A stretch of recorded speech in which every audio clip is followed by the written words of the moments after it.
everyone, I'm Matt, and welcome to the Good Trouble Show.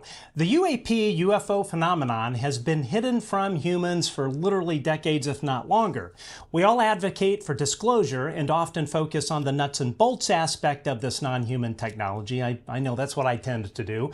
But what tends to be overlooked is the mental health impact, not only on experiencers that have come across this stuff, but also considering the mental health of the public writ large if our governments were to disclose.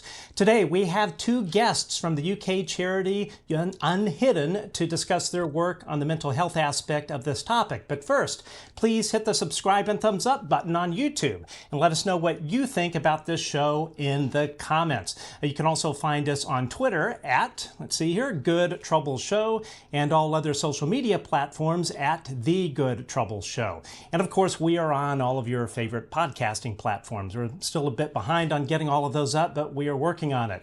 We also need your help keeping the lights on. You can become a supporter of The Good Trouble Show by going to www.patreon.com/The Good Trouble Show. And for the price of a coffee, you can support our work. Finally, on YouTube, Super Chats are open and are another great way to support this show. I also want to thank our Patreon and YouTube members, our chat moderators who volunteered today, and as they do almost every Sunday, taking their time to help us out. And of course, all of you who are watching, thank you so much for the generosity of your time. Now, as I mentioned in the tweet earlier today that we let out about 30 minutes ago, we have some amazing shows to announce.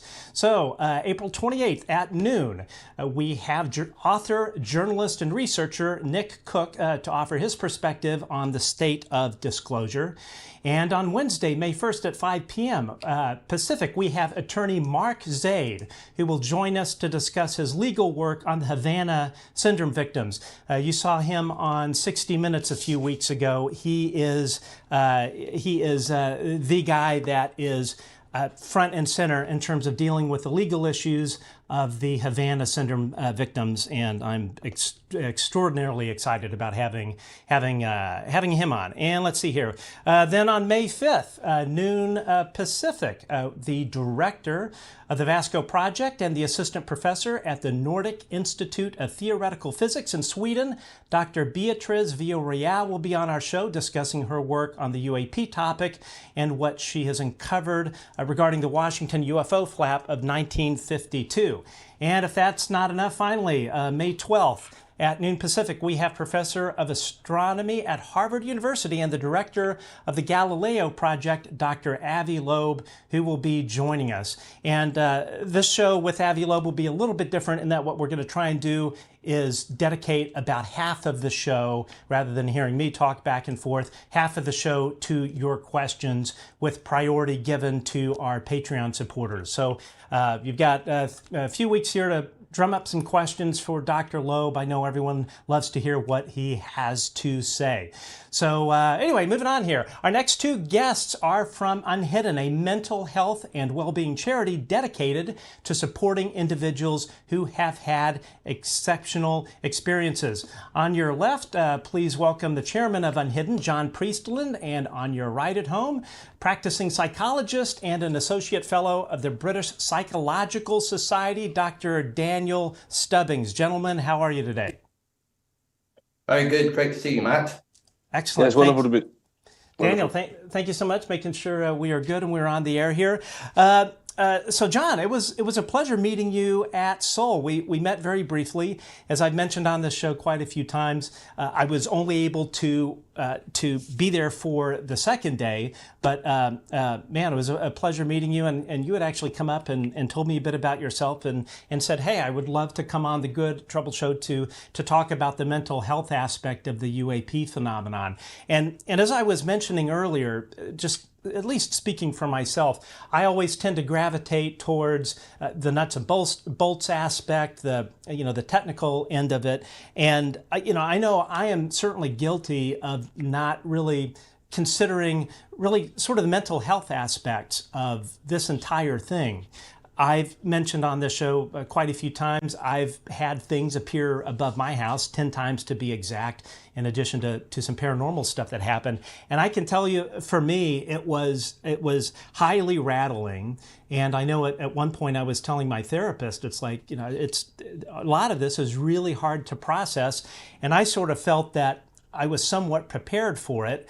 So if I had a difficult time processing it, I can't imagine what it would be like for somebody that's encountered the phenomenon for the very first time, or B, people that are true experiencers that have had up close and personal contact with this crazy stuff. So let's get into your charity. So John, what was the reason you set up uNHIdden, and what makes uNHIdden special or different from the other UAP groups that are out there?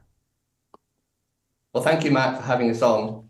It was great to meet you at the Soul Symposium. And one of the reasons why that was such a special 2 days is that we could have safe conversations. It was a safe space where we could talk about things that we care about to do with UAPs, and would be listened to with respect, and nobody would think that was anything unusual. And good conversations are at the heart of good mental health. So I'm a skeptical physicist. Good physics boys like me are trained as to what we should believe and what we shouldn't believe. So we don't believe in astrology and ley lines and crystals, and the conventional wisdom is UAPs, UFOs fall into that category. But looking at the data, looking at the correlation between nuclear sites and UAP sightings, for example, one has to look and think that there's something here. So about 3.5 years ago, I came to look at the UAP landscape, and I could see that there were a group of people over here which was all about disclosure. It's what do we want? Disclosure. When do we want it? Now. Show us the body, show us the craft, and that's great. Then there was another group over here which was, well, it's much more profound than that. It's much deeper. It's about the nature of reality. It's about consciousness. And then there was this great big gap in the middle, this white space, which I think is all about people. It's about getting people from where we are now, if disclosure is a process, to the other side with as many people with their mental health and well-being intact. It's about looking after people who are frightened by things that they've seen, or are exhilarated by things that they've seen in the sky that they can't explain, and they're not given the dignity and respect of that being seen as something that is legitimate. There's then all the possibility of planning for ontological shock, should that be something that comes about. So uNHIdden is filling that white space, or at least being part of that white space, putting people first, focusing on a better, kinder disclosure, and being medically led. This is absolutely not a time for a sort of an amateur hour approach. So we have a medical advisory board made up of doctors and clinical psychologists. We have a physician, we have a general practitioner, which is the first primary care point of entry into the healthcare system in the UK. It's where most people would go when they first need medical care. And we have a clinical psychiatrist. And that keeps us ethically sound, focusing on best patient care and good medical practice. And I think we're quite unusual in having such a medical-led and a doctor-centric approach to UAPs. But I go back to the point, we're there to encourage better conversations with friends and family, with colleagues, if you need to, with your doctor, and to try and push back on some of that stigma that prevents us from having the conversations that we need. Now, Daniel, you guys came out with a white paper on this particular topic, and here's a shot of it here. The impact of exceptional experiences and disclosure on mental health and well-being. Daniel, how did this white paper come about? How long have you guys been working on this? Well, I suppose since late last year, John and I have been kind of working on the uNHIdden project and making sort of networks. And John, with his sort of background in government, sort of came up with the idea of putting forward a white paper that we can kind of bring to government to sort of outline what some of the key things we think need sort of doing in this area, in this kind of neglected bit. John, if you want to say some more. Sure. So, yes, Daniel's right. Quite a few years ago, I was a civil servant in the Cabinet Office and wrote a number of white papers White papers are traditionally something that puts forward government policy. Clearly, our white paper isn't putting forward government policy, but it's putting forward what we think government policy might be and possibly should be. And the UK government has a not terribly distinguished record in the last decade and a half for its policy on UFOs and UAPs. Whenever you ask something of the UK government to do with the topic, you always get the same answer, if you get an answer at all, that is, if they bother to reply. And that is, in more than 50 years, the Ministry of Defence has found no military threat from extraterrestrials, UAPs, whatever you want. And that goes back to the answer that Sir Bob Ainsworth gave when he closed down the UFO desk at the Ministry of Defence back in 2009. And we want to ask a different question, which is, what is the government doing to support people from a mental health and wellbeing perspective who see things that they can't explain, who have exceptional experiences? And it's not acceptable for the answer to come back, in more than 50 years, the Ministry of Defence has seen no military threat. And so our white paper is in part a call to government, a call to MPs, a call to civil servants to say, time to take the UAP topic seriously. We're focusing on the people and the health aspects, trying to hold the Department of Health to account as much as anything. Others will hold the defence and security side to account. So we're trying to plant these seeds in the heads of the decision makers and trying to give the psychosocial background. And it's a fully referenced document. It's 44 pages. There are something like 88 references, and you can access it via the uNHIdden website. That's unhidden.org/white paper. And we hope that it will get into the hands of the right decision makers and they will take it seriously, because the topic definitely deserves their attention.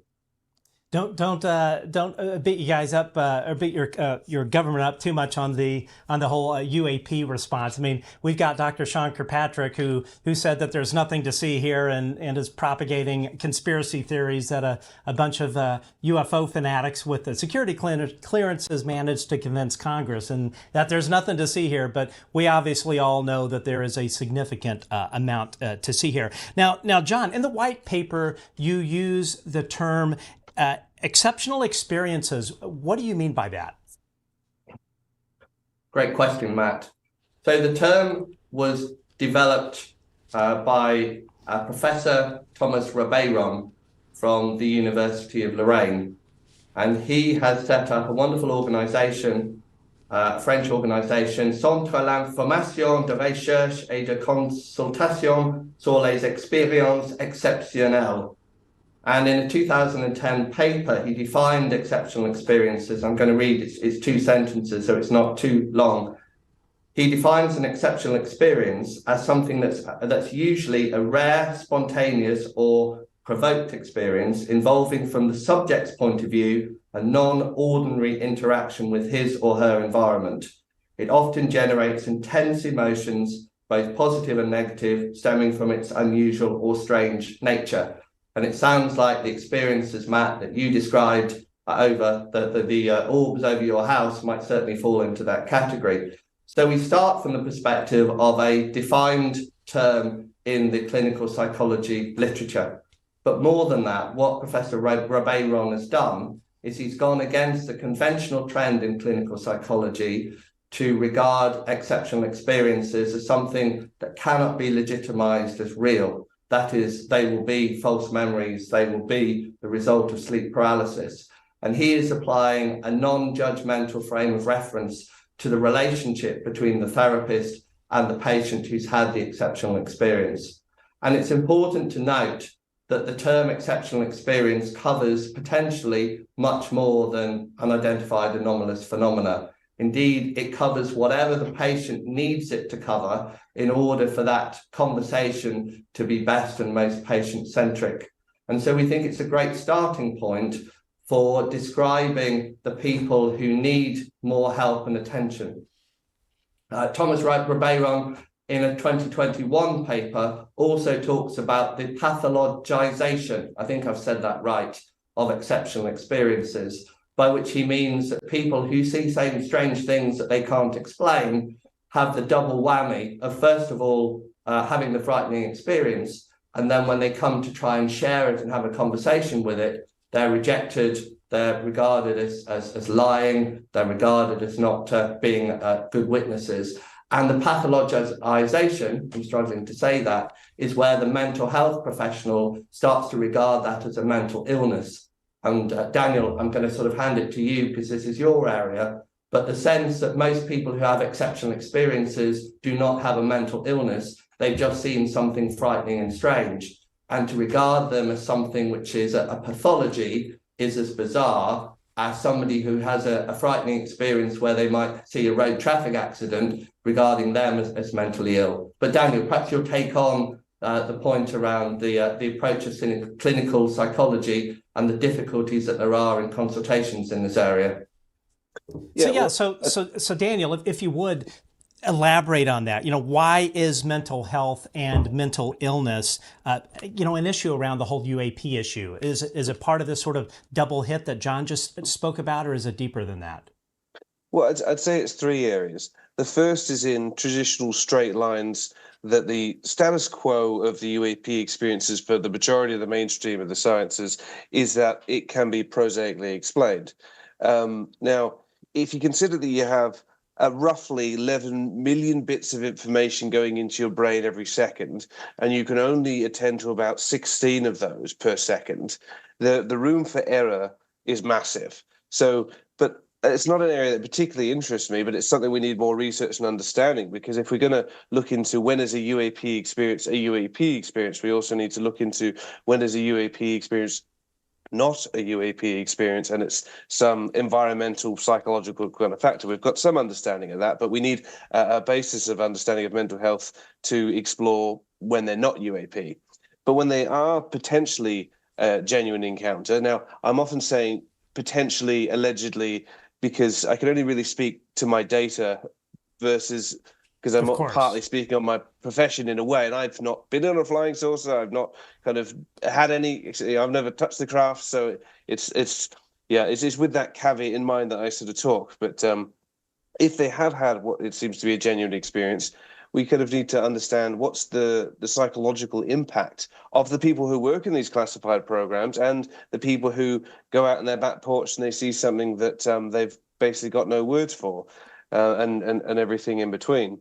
You'd expect it's quite a degree of anxiety and shock and potentially resistance. And then for others, it might be quite an enlightening, positive experience, as we know from some of the data. But you could also think about the beyond just the initial shock and ontological shock of seeing something. It's also what is the potential interaction between these alleged UAP and one's mental health experience. And that is as wide as you want to go with your hypotheses. So I'm sure you're aware of the slide 9 around the consciousness user interface. I mean, that sets the parameters pretty wide as to what is physical matter, what is experience, and how does the UAP thing interact with all that? Or why is it that two witnesses can see the same UAP event and see different things? So there's some of the edge of the distribution of questions, but I guess there are three domains as to why it's all useful to understand mental health in this context. Of course. Now, John, why is it so difficult for people that have experiences with exceptional experiences, we'll say, why is it so difficult for them to find proper mental health support? Well, I think it's the same reason, Matt, that most of us will find it very difficult to talk about UAPs. I'm pretty heavily involved in the topic, but I find it difficult to talk about the subject to probably 90% of the people I know. And I would hazard a guess that many of the people watching your show will have a sort of similar dynamic. So why is it so hard to have conversations around UAPs is the starting point. And I think there's two dimensions there. There's shame and there's stigma. Stigma is what society regards as acceptable. And there are some good reasons why there are certain things regarded as a stigma that prevent us from doing things. But I don't think UAPs and talking about UAPs is one of those. The other dimension is shame. And shame is something that one feels personally. And it can often be drawn from stigma, but it is something that is unique to every individual. So one of the dimensions that we're pushing at uNHIdden is to encourage better conversations. We launched our hashtag chat UAP campaign a few weeks ago to try and encourage people to lessen their shame and be more prepared to try and have a conversation. And we think the future towards an easier pathway for people to talk about UAPs and the lessening of some of the challenges that you've described in your question about experiences getting the help that they need is one conversation at a time. And if everybody watching this show has a go and tries and finds someone to have that conversation with, and then through our hashtag chat UAP campaign shares that experience, shares the lessons, shares what's gone well and what's gone badly, and suddenly each individual is not doing it on their own, but we're doing it as a group, we're doing it as a movement. And conversations start with friends and family, they go on into the community, and they go on into the healthcare profession when we need that, and they also go on into government. So it's hard to get the help you need, because just as it's hard to talk about this topic, and it shouldn't be. And anywhere where there is stigma, I think it is worth pushing back.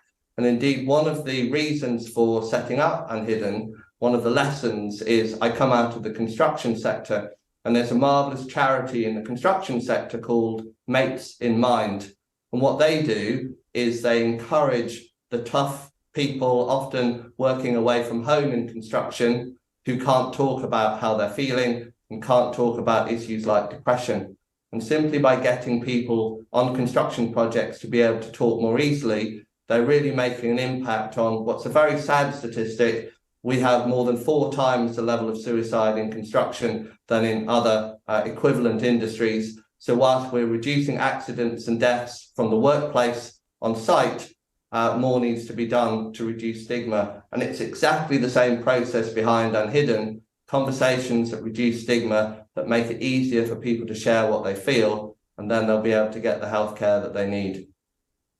Is there, this question is to both of you, is there any data regarding experiencers or people that have had exceptional experiences? Is there any data on the amount of suicides related to that? I would imagine there has to be some, but I've never heard a figure. I've never come across any actual data on the rate of suicides and experiences. We have very sad and tragic anecdotal evidence of people around the topic who have had experiences and not been able to cope with it. But I think turning the question round, this is exactly the sort of question we should be asking. And I'm going to take your advice to heart, Matt, and not be too hard on our government and the hardworking civil servants who are in a tricky bind with this. But this would be a great thing for government to be looking into and being able to develop statistics, because then once they're starting to measure something, they can start to help put in place strategies to dealing with it. And it's the absence of data that's really quite shocking on this, and something, an area that needs to be developed further. Indeed, I couldn't agree more. We definitely need more data, and obviously regarding the mental health aspect of it. Now, Daniel, John spoke earlier about the emotion of shame, and probably about a year ago, I think in one of my kind of commentaries on the professional debunkers, and by that I don't mean skeptics or people that are honestly asking questions. When I refer to professional debunkers, I refer to people who seem to have an agenda. And one of my sort of hypotheses of why they seem to be doing this, and again, I ask the question, if these are people that don't believe, or apparently don't believe in any of this, but for some odd reason spend all of their time trying to debunk it. And one of my theories was that they are trying to induce the feeling of shame. And what I said about this early on when I brought this whole concept up is shame, I think, is one of the very first emotions as a child that we learn. You do something wrong or whatever. Your mom and dad say shame on you, and and you just, that is such a I think a powerful emotion that is imprinted on us as children, such that that, that sticks with us for life. If you are ashamed of something you've done, you do, and you feel that emotion, that emotion that has been sort of programmed into you from the beginning, you cease whatever acting out that is, or whatever it is that you're doing, so that the sense of shame goes away. So one of my theories is the professional debunkers, you constantly hear them, especially Mick West in particular. He kind of frames it in a way of, you're being silly for asking these questions. Mark von Rennenkamp, who's a friend of mine, was on a show and they were debating the whole Go Fast thing. And at one point, they're having a very friendly debate. I know that Mick prides himself on being cordial, and I certainly respect that. But at one point, Mick let it slip out. They were talking about, what sort of theory was ridiculous, and Mick said something along the lines of, and I'm paraphrasing, I don't have the exact quote, that it's ridiculous that you think these are space aliens. So my question to you, and really kind of to both of you, what is your feeling on the professional debunkers, not the skeptics?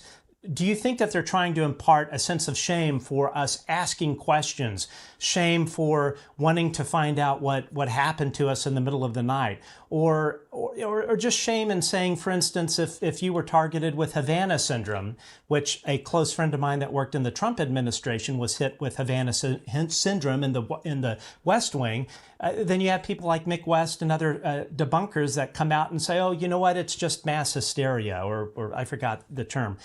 I'm just curious, from a mental health perspective, do you have any sort of thoughts on any of that? Yeah, I John, do. maybe you. Oh, Daniel, go ahead. Yeah, that it sounds like what you're questioning is, are they what we in technical terms call projecting? They're almost trying to incite a sense of shame in the other person as a case of sort of displacement and pushing it on them.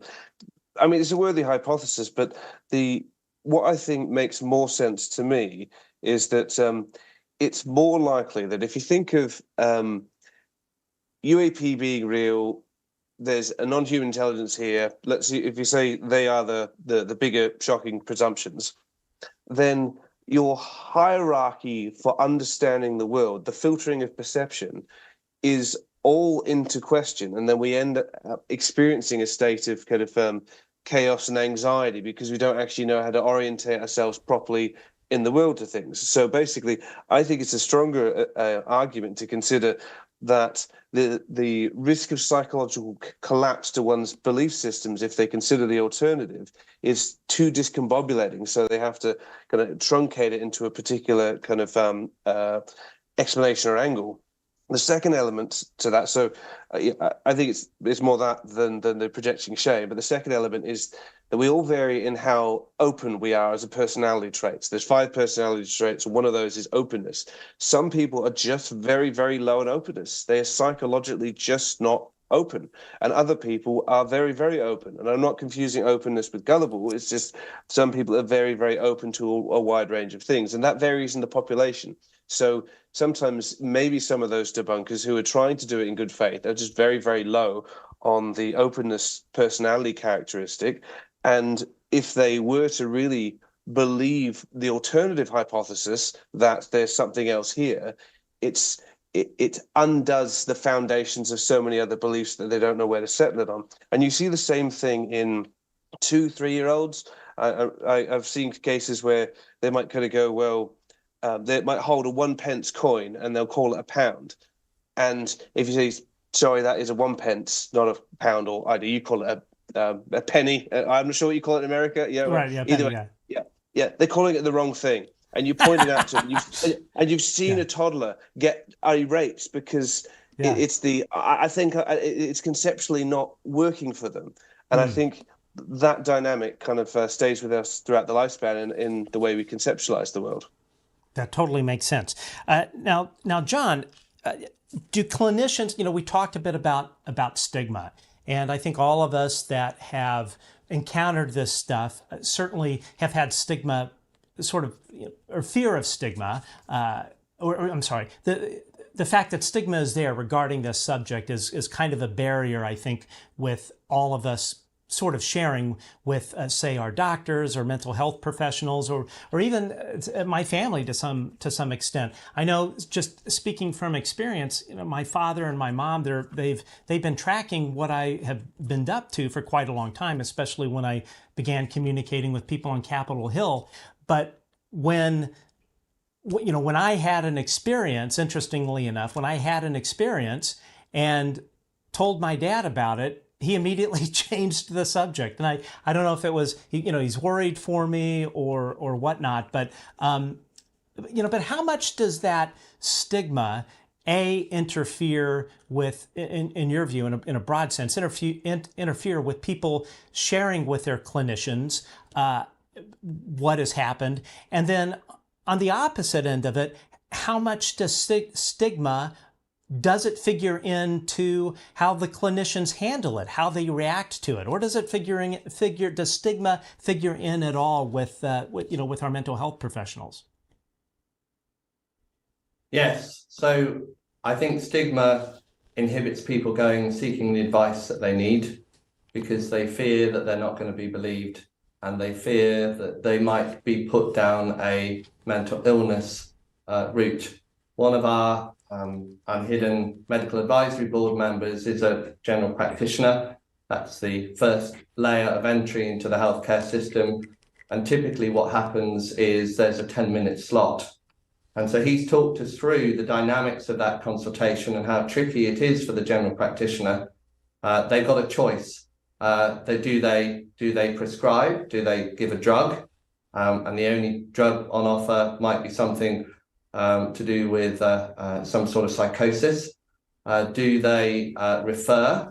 And the community mental health teams that would be the point of referral are incredibly busy. Or do they say, go away? And that could be, go away, don't bother me. It could be, tell me a little bit about it, but I've only got 10 minutes.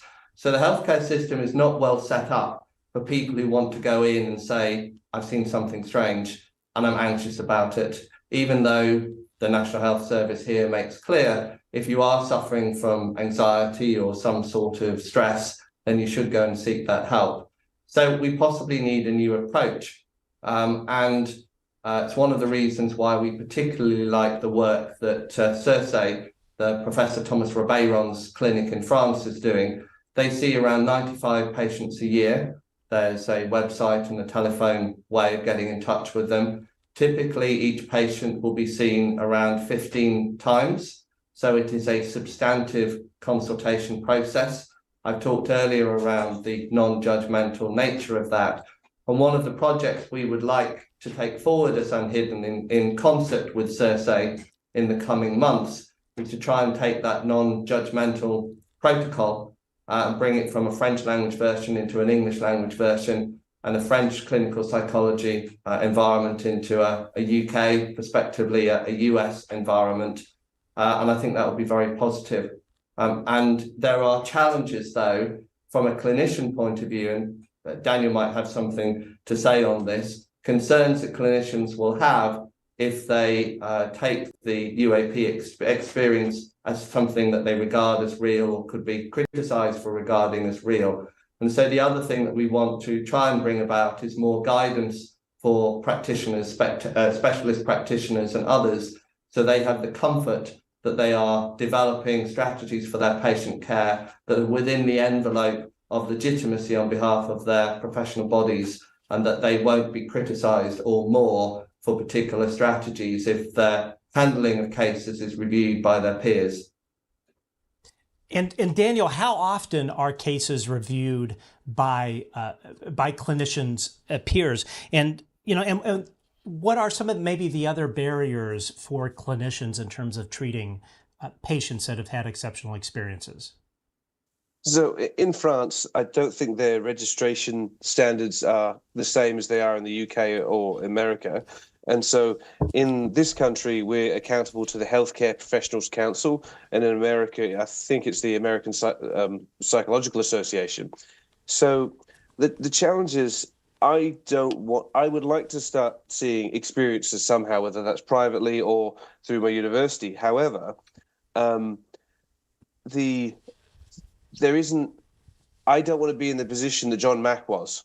So, you know, the history of John Mack, where it's sort of basically he was seeing lots of experiences, and not only his profession, he was a psychiatrist, which is slightly different to a psychologist, but either way, it's still in the helping profession. He was criticized quite heavily for doing so. And I guess, so some of the barriers in the UK, at least, are that there's a lack of knowledge and awareness about the topic across psychologists. So there's relatively few psychologists in the UK that even know this topic exists in terms of the Pentagon reports and things, in the David Grush's testimony and things like that. There's also a limited experience pool of people who have actually worked with these groups who are also registered professionals. The other thing is there's no evidence-based assessment for definitively working out with a degree of specificity and sensitivity a real sighting versus a fake sighting. So it's kind of like, where some people might be like, well, I've done lots of research interviewing people who are experiencers, and they've got lots of experience doing that.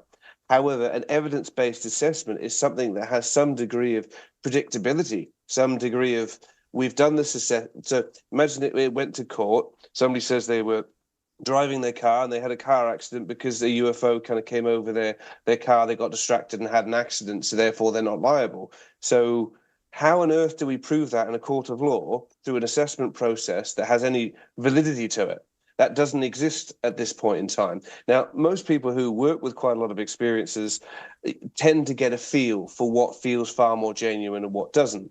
But that's not sufficient yet to stand up to the scientific community and say, you know, there's a 90% chance we can do an assessment and find out which kind of way it's leaning. We've ruled out all these other factors. And so if you've got no assessment tool that is got any reliability and validity to it, then you don't exactly know what you're intending to treat because you can't assess it exactly in the first place. Now, you can assess post-traumatic stress disorder and psychosis and other conditions that are well defined.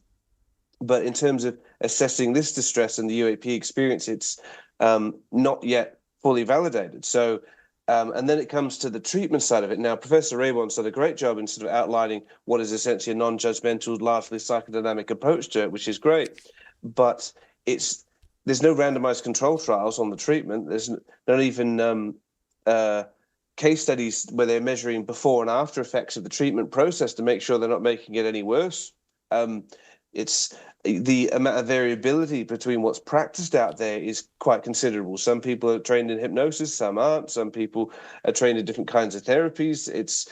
So if I got hauled before the Healthcare Professionals Council and they said, why are you treating people for something that, generally speaking, the view is that it doesn't exist, and you're not doing any evidence-based assessments to find out the extent of the problem, and you're doing unvalidated treatments ad hoc to see how it goes. Now most clinicians, I think, could handle doing the UAP topic and could explore that with a bit of knowledge and sort of experience. I don't think there's that much that's impossible to transpose in terms of the therapeutic process, but the core element has to be defensible practice, that you can say what I'm doing is defensible from a legal and professional standpoint. And I, through uNHIdden, and we'd like to advocate the creation of that and what those guidelines are. What is malpractice when working in this area and what isn't? Yeah, I think I was probably very lucky in the therapist that I have. I don't think that she had any sort of exposure to anybody that had dealt with this topic, but I have to say she was very open. Right around all this time, kind of a little bit later on, after I had experienced the orb, my wife and I saw the orb for the first time, and then it kept reoccurring along with the kind of, really for the most part, more disturbing paranormal stuff that was happening in the house. And then also there was stuff being shared with me of things that were happening on Capitol Hill that I couldn't publicly speak about and had to be careful of what information was shared with who. So I didn't make any sort of unauthorized disclosure. And man, I have to tell you, it took a mental toll on me. And I know my wife certainly, she certainly sensed it. At one point, she had said, hey, if you stop looking into this, maybe all of this will stop. I think because she understood the stress it was placing on us and on me. I mean, it was, this kind of stuff is really hard to digest. And I don't consider myself an experiencer. I don't think I've ever had anything show up in my bedroom. Frankly, if I did or do, I don't want to remember it. But just seeing the orbs and then having the sort of poltergeist stuff, I mean, that was rattling in and of itself. And again, I kind of felt like I was somewhat prepped to deal with it. I'd never had anything happen in my my adult life until this, so it didn't surprise me. I always thought all of this was real, but then once I experienced it, then I knew it was real. And John, do you think that there's a difference, or really, I think for both of you, psychologically, do you think that you're crossing a different bridge from one condition where you're saying, I think all of this is real and you're open to it, or you're 100% sure all of this is real, versus somebody that experiences it and knows it's real? Do you think that there's a differentiation? I think one of the things that people have suggested is that people who have seen things, who've had exceptional experiences, may prefer to regard it as not real, or that it is a hallucination, because it may help them deal with the ontological shock. And it may be less profound and less difficult for them to deal with if they go, oh, that must have just been a hallucination. I must have had a psychotic experience. And that shows the difficulty that individuals have coming to terms with this, and the profundity of what may be lying behind all of this. So I go back to the example of seeing something frightening, a nasty road traffic accident. There is no sense that there is a profundity of our place in the universe being different as a result of that. So we need to draw the distinction between seeing something frightening, which causes anxiety, stress, or post-traumatic stress, and this topic, because this is what we may all have to deal with if disclosure happens and ontological shock is real, but experiencers are having to a greater or lesser extent all cope with that themselves. And I think the evidence is that that can be the most difficult thing for them to deal with, and particularly difficult for their therapist to know how to handle, because they're not on that same plane. And there is some evidence in our white paper about how that contact can be actually very stressful and very difficult for the clinician or the therapist, because it induces some possibility of an ontological type shock experience in the clinician, which you don't get with most other aspects of patient care.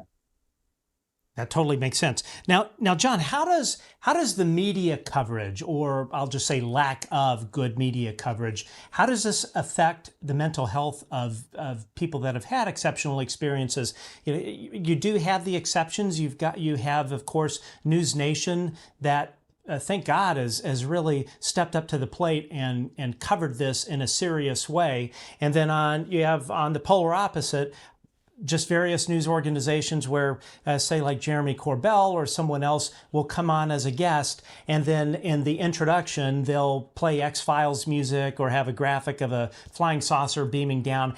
How does media coverage play into the mental health aspect with all of this? So Section 3 of the white paper talks about communications and the mental health aspects of the lack of a clear, trusted narrative for people to deal with. And taking the media side of things first, it is stressful that information of the nature of what's coming out around UAPs is coming. What have we had in the last week? We've had Kona Blue, and we've had Jason Sands, or whatever we've had. It comes at you thick and fast. You don't know what to make of it. And during the COVID-19 outbreak, the concept of doom scrolling raised its head. People who deal with that anxiety by trying to seek more and more information, and it's a strategy that's not going to succeed, particularly when there isn't a trusted narrative to have. You just frighten yourself more. And I'm very struck by the fact that some of the information that's coming out seems very difficult for people to process. On the day when the Inspector General of the Intelligence Community met representatives of Congress in the SCIF, and Representative Luna was interviewed live on, was it CNN or Fox? There was a question that came to her. So, Representative Luna, is it interdimensionals? And she didn't really answer that. And I just had this image in my head of a sort of 8-year-old child watching the afternoon news with his or her mother and turning to the mother and saying, Mummy, what's an interdimensional? And then we have Representative Burleson on talking to Matt Laszlo saying, well, they sort of phase in and out of existence. These are very complex, very frightening, very difficult concepts, which people may be coming too cold. So the media has a responsibility to report things well and effectively, and it's the absence of the mainstream media doing its job. We were fortunate at uNHIdden to be featured in an Observer article on the 14th of January, which treated uNHIdden and the topic very fairly and very properly, and we're grateful to that. But that is hugely the exception. Mostly the mainstream media doesn't show up unless it's to cover the Arrow historic report to say there's nothing to see here. But I think we put the media here, and then we need to take the government agenda. And the lack of a clear narrative from government is also very difficult. So we have the Schumer and Rounds colloquy saying that there is definitely information that's been withheld. Then we have Sean Kirkpatrick in his Scientific American article. Then we have the response to the GIC appearance in the SCIF. People do not understand the complexity of government and its compartmentalized nature. It sounds like government is all pointing in different directions. And so the importance of giving a clear, joined up, trusted and trustworthy narrative fundamentally falls to government. And I think we're not being well served. We need to remember that it's government by the people, for the people, that they're public servants at the heart of this. And I wonder whether some of the names in and around the communication side from government are actually understanding the full meaning of public service, because they may not be giving the full service around the trusted communication channel that we need. And there are implications for anxiety and well-being. We set out some of the research background to that in the white paper. This is not a consequence-free thing. Now, John, I want to touch on this. I'm sorry, Daniel, I want to touch on what John just mentioned a little bit earlier back. In terms of kids, I don't have children, but if I did, how do you talk to a child about this? How it's one thing to like talk about Santa Claus or something that is imaginary that's not going to hurt a kid, but dealing with something that is clearly real, is not imaginary, that we have no control over, we have no domain over, that can seemingly appear in our bedrooms and our homes, and we have no idea, at least no one has told us, certainly the government hasn't told us, of any sort of countermeasure to that. And this is probably a bit of a rabbit hole and going to require a somewhat long answer, but as best as you can summarize, Daniel, if let's say I had a 7-8-year-old kid, as a parent, how would you suggest talking to your kid about this? I mean, I'm a big believer that it's better to just be upfront about everything, but I'm not a parent. I'm certainly not a clinician. What would you suggest? Well, first of all, there's no evidence-based knowledge that I know of where they've actually looked at how children's responses. But so you're asking for my general opinion. My general opinion is that I think children are going to be far more resilient to the information than the adults, depending on the delivery. So I also work in cancer and palliative care, and I work with families who the parents are going to die. Similar difficult information that the kids have to process, and we managed to be able to do that fine enough in those difficult circumstances. Now, I've got a couple of kids, and I talk to them about it where it seems applicable and appropriate, and they seem curious and interested. Now, you think, what is damaging for children? Disruptions to the attachment that they have with the parents that they depend on. So if you're calm and able to maintain, because they're motivated for attachment, if there's green goblins or whatever it is, if the parent is fine, there's a good chance that the child will be fine. Just like if you're focused on education and doing your best, the kids are often focused on education and doing their best where possible. We have mirror neurons that kind of copy the adult between the child and the parent. So essentially, I think if the parent is calm and can talk about it, and sort of to talk that basically this is one of life's intense mysteries, and how is the UAP topic potentially any more difficult or challenging than what happens to us when we die? What is God or not, or spirituality? And it's sort of, do children die? Like sort of, is my parents going to live forever? And these are all conversations that we can have with kids and help them, but make them more resilient by just having the conversations calmly and appropriately. It's more the fear in the adults, I think, that the children might not be able to handle it. Now, I think obviously there's caveats to that, though. Mm-hmm. Oh, you were going to add them, or well, just the caveats. I mean, you could take it to the extremes. Obviously, saying that there's this thing potentially called abductions, and they might take you.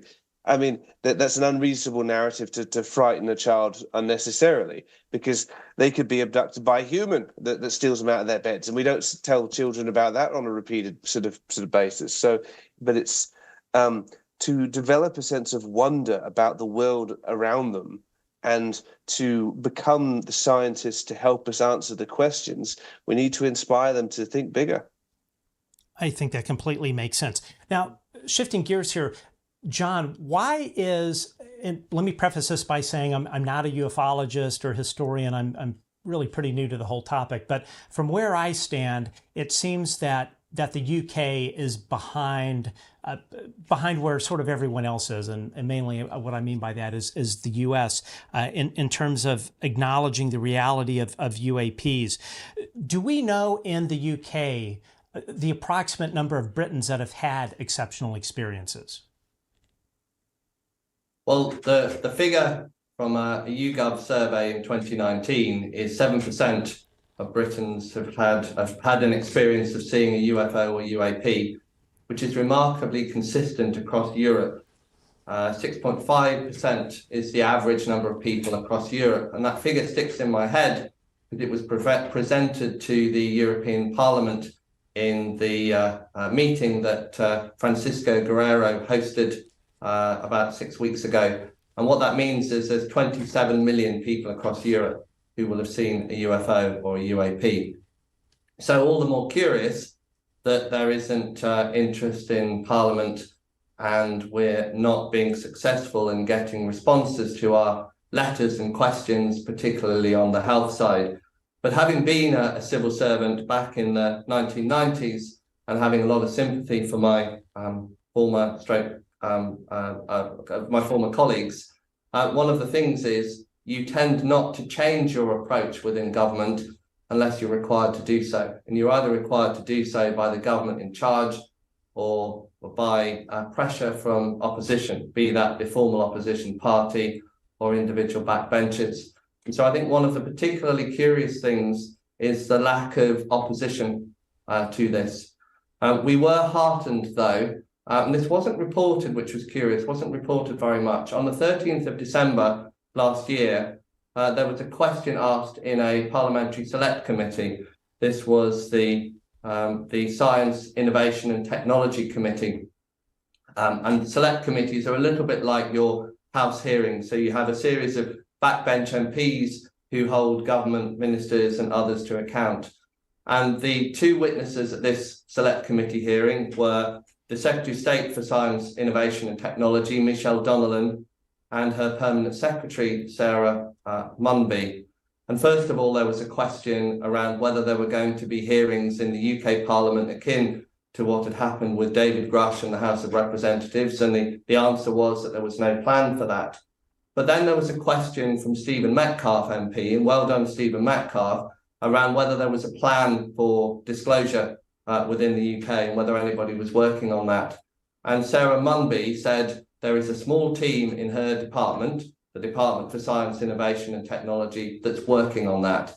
And while it is likely that that plan is more around the disclosure of a biosignature from a James Webb telescope than a full disclosure of a crash retrieval program, it is a start. So we're very heartened by the fact that there is a part of government that is not only looking into the development of a plan for disclosure, but acknowledging that publicly. And we're very heartened that a backbench MP, Stephen Metcalfe, was prepared to ask that question. And one of the things that we're hoping on the back of our white paper is that one of the MPs or members of the House of Lords or members of the European Parliament who's following uNHIdden on LinkedIn will take up the reins and be prepared to ask a question. And we're at a pretty good part of the electoral cycle for that.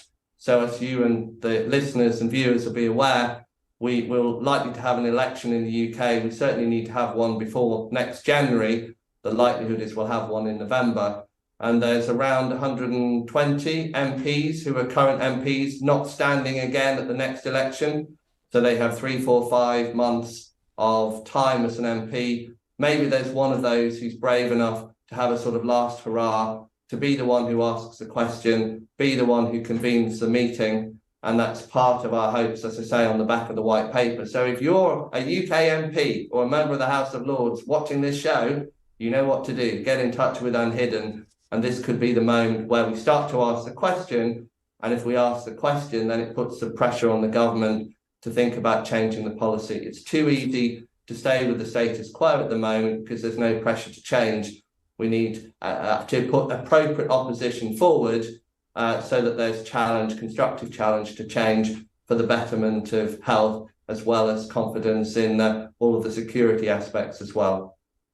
I agree. And I think that certainly any American politicians or staffers on Congress, we know that we have quite a few that watch our show, take that to heart. Everyone, I would say, it's something at least in the U.S., 51% of Americans, which I think comes out to around 149 million Americans, and something like 2 billion people worldwide believe that UAPs represent non-human intelligence. So, you've got an electorate that no matter what country you live in and what government you work for, your people want to know the truth about this. And now is the time to step up. We're way past the point of status quo. These folks, they can make a difference if they stop being risk averse, quite frankly, and just make the jump. It's time. Now, Dr. Daniel, tell us about the research you've done recently on any sort of correlation or lack of correlation between people's personality types and those that have exceptional experiences. Yeah, so science moves in small steps. And so basically what I was doing was that trying to warm up the university and my sort of wider profession to this topic by we've got to almost pick some of the traditional already published papers and take a small step. So I'm not saying that the paper that we published is the be all and end all, but basically I took a paper by Swami from 2016 that looked at personality factors. So the big 5, which is conscientiousness, agreeableness, neuroticism, openness, and conscientiousness. Yeah.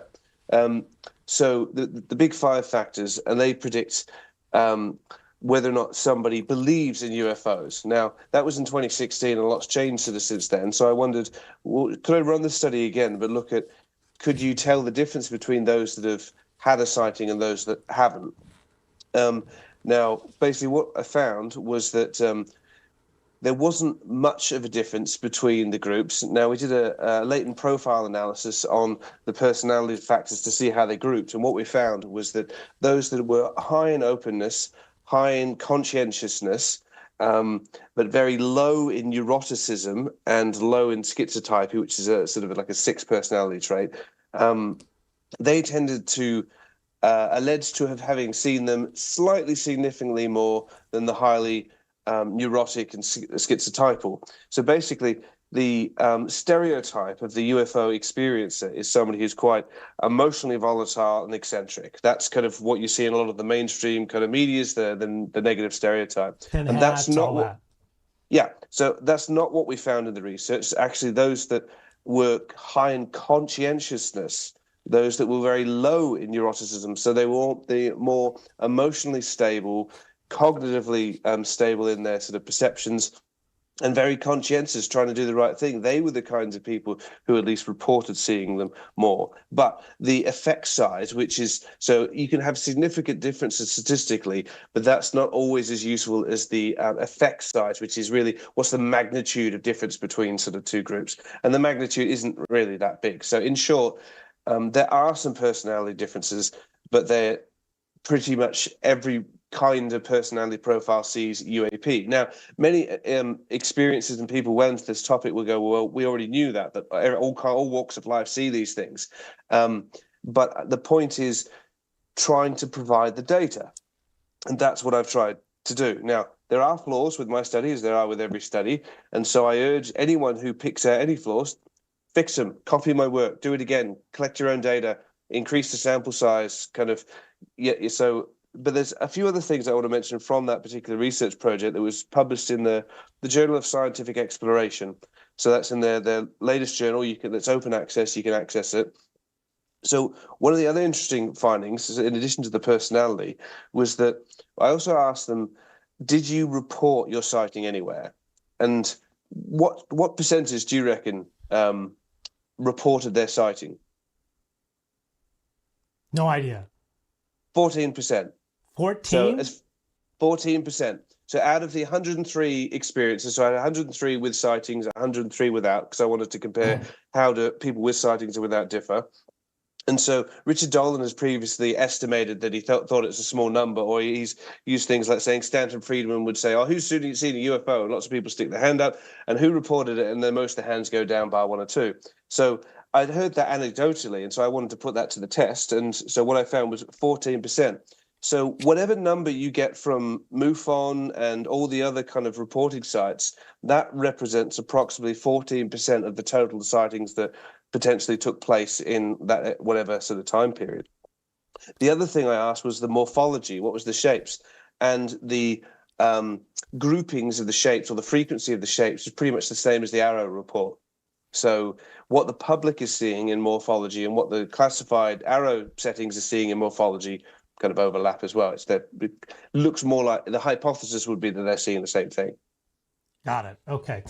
So we're going to take a little mid-station promo break. So folks, if you are enjoying today's show, please consider clicking that subscribe button. And of course, we are entirely viewer funded and would love for you to be a Good Trouble supporter. And again, just go to www.patreon.com/The Good Trouble Show. And we always appreciate the support. And this is what helps bring great guests such as you gentlemen on from uNHIdden, John and Daniel. So now, Dr. Stubbings, the lack of Daniel, sorry, I keep wanting to call you Dr. Stubbings. The lack of acknowledgement by the UK government, or we'll just say from the US government, it seems kind of wishy-washy. You've got Sean Kirkpatrick saying it's a big conspiracy theory. Then you've got the UAP task force report that say that there's something here. Does the ambiguity coming from governments, or just kind of the outright maybe sort of ignoring of it from, say, like the UK government, does that have a psychological impact to people that have had exceptional experiences? I think the short answer is yes, but then everything's connected in a difficult web that's sort of hard to fathom, because the life is complex in various kinds of ways, and you can't do anything in life without consequences. Does it have an impact? Yes. The long answer is really what consequence, in what context, with who, and when. So it sounds like the essential question is, what's the impact of the denial on people? And I guess it's sort of it will depend on a variety of things. So we know that, say, two people go off to war because they're soldiers. And it's the one with more adverse childhood experiences, more trauma and challenges, that's more likely to come back with post-traumatic stress disorder. So it's an interaction effect between the life they have led before being an experiencer and how that's made them potentially more or less psychologically vulnerable to distress when they do experience something. So, I mean, the bigger problem, I think, with the denial is that sort of, for an individual, does denying somebody's lived experience harm them in some kind of way? Probably is the simple answer to that. I mean, you just got to look at all the cases of, say, sexual assault and sexual abuse. I mean, every case where no one believed them, it turned out poorly for the victim. I mean, that sounds pretty obvious. So why would it be any different in this topic? I think, but then you could reframe it to a bit deeper, not just the experiences, but I guess the wider society. And I think it might be a bit of a philosophical point, but I'd sort of say that humanity is harmed when access to knowledge is stifled, full stop. That science itself can't progress properly under those conditions of stifling knowledge. Humanity itself becomes stymied as a result. So it's not just harm to the experiences, it's to the wider conglomeration of what it means to be human. If you're not free to make choices when there's a minority of people who prevent you from knowing the options, you're not particularly free. You can't overcome, you have to overcome ignorance with learning. But if unbeknownst to you, you're not allowed to learn something, or something's just not out there to be known, you don't have the excuse of ignorance, but at the same time, because it's unbeknownst to you, you are ignorant of your ignorance, which is a problem. And if this whole topic is true, and I put the if bit here with the best of respect, because it's just, it's the if true. I stole this from Stephen Bassett as a concept, so I won't claim credit for it. Is that potentially we need to talk more about the cost of catastrophic censorship. What has been the cost of not telling people the precipice of what can be known by humanity? So let's just assume that it's been 80 years of cover-up. We talk about catastrophic disclosure, but what's been the impact of catastrophic censorship? And I think that's a bigger conversation and exploration of potentially even bigger harm. And we're going to get into the whole concept of a catastrophic disclosure here in a bit. John, what, in your opinion, from somebody across the pond looking at the U.S., what do you think? Because one thing you hear is that the Five Eyes, Britain, of course, being one of them, is following the lead of the United States, and that until the United States really comes out and just says unequivocally at the White House podium, this stuff is real, there's still the same ambiguity that people like Dr. Sean Kirkpatrick are feeding into. John, from your perspective, from where you stand, not being an American, how do you view, or how do you envision as far as why the United States government has continued to cover this up and why they continue to sort of muddy the waters? I'm just curious, what are your thoughts as to maybe why that is the case? Well, there were a variety of views in the room, weren't there, at the Soul Symposium? Indeed. And the one that springs to mind, and I'm not sure whether you were there, because I think it was probably towards the end of the first day, the very instructive conversation with Hal Puthoff, who talked about a 2008 secret meeting that he and others went to, where everybody went in thinking that they would all be advocating for disclosure. And through a series of sort of structured votes, all the votes came out being negative. And the whole dialogue around disclosure did not move forward at that point. So I think the US government may be taking a view that what are the pros and cons of disclosure, which in some senses is not an unreasonable thing. But I wonder whether it's doing all the research that may need to be done to try and look at the various scenarios and options.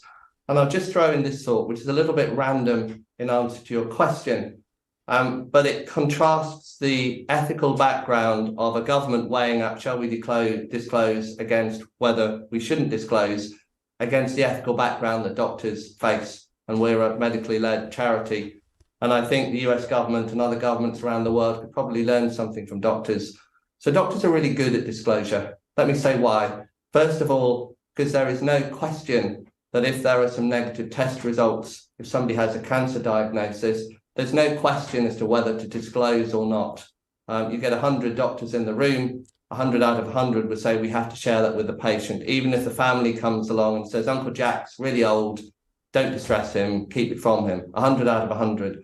So it is the duty of candor and the medical ethical principle of patient autonomy that drives that. Why shouldn't there be a duty of candor and a citizen autonomy duty on government? So I throw that out there. But then doctors are very good at disclosure in two other regards. First of all, they don't just send a text on a Friday afternoon saying, dear Uncle Jack, your cancer test is positive. They give a huge amount of care. They're trained very carefully, a huge amount of thought into how disclosure happens, the time, the place, the tone of voice, the way it's done. And so we should have similar approaches to disclosure of non-human intelligence. But then their success at disclosure is not limited at that point, because there's then a huge backup. There's physiological, there's pharmaceutical, there's psychological support for the person receiving the news and potentially their family as well. So if we could somehow instill into government circles some of that thinking, some of that rigor that comes from doctors and the disclosure of difficult news for patients into disclosure of non-human intelligence, then that would be great. And I leave this answer with this particular thought. It's not for nothing that an Ipsos Mori survey in 2021 found doctors the most trusted professionals on the face of the planet. And I don't know where Department of Defense intelligence community officials might rank on that league table, but doctors are number one. And I would suggest that the military industrial complex is some way lower down at the moment. And this is too important. This really matters. So some of the rigor and ethics that doctors bring to this, I think it would be great if it would rub off on the decision makers in government. That would be fantastic indeed. Now, Daniel, speaking of soul, that was the first place I ever heard the term catastrophic disclosure versus controlled disclosure being brought up by Colonel Carl Nell. And again, that was the first time I had ever heard of that. And one of the things that he was speaking about was that a controlled disclosure, rather than something that you literally cannot affect at all. Controlled disclosure, at least you can have somewhat of an effect on the pace of messaging and whatnot. One of the things that he was bringing up was that controlled disclosure would reduce the amount of ontological shock on the population. I'm curious, what are your thoughts about that? Yeah, so my thoughts are that I suppose the plan itself, fantastic, looks measured, looks reasonable, and a plan is better than no plan. I think Lou Elizondo had also put out a plan on the disclosure team a couple of years ago as well that was engaging sort of organizations. But yeah, there's clearly plans behind the background. Now, I'm also assuming that Carl Nell probably, wink, wink, has insider knowledge. It would just seem obvious. There's no way on this earth he's kind of being the co-author of the UAP Disclosure Act of 2023 and not know something. No one in their right mind would do that. So he probably has insider knowledge of what needs disclosing, which means he's in a better position than I to comment on the way things potentially might need to be disclosed. But so as much as I want to sing his praises and thank him very much for all he's done, but I also want to sort of point out that it's also quite possible that he's throwing his best guess darts, no matter how reasonable and sensible they may be and informed, he's throwing those darts into a black hole of uncertainty. It's like we're modeling the weather for 1,000 years from now. I think there's so many things potentially at play. We just don't know how it's going to go until it goes. Now, it's sort of like an expectant first-time parent.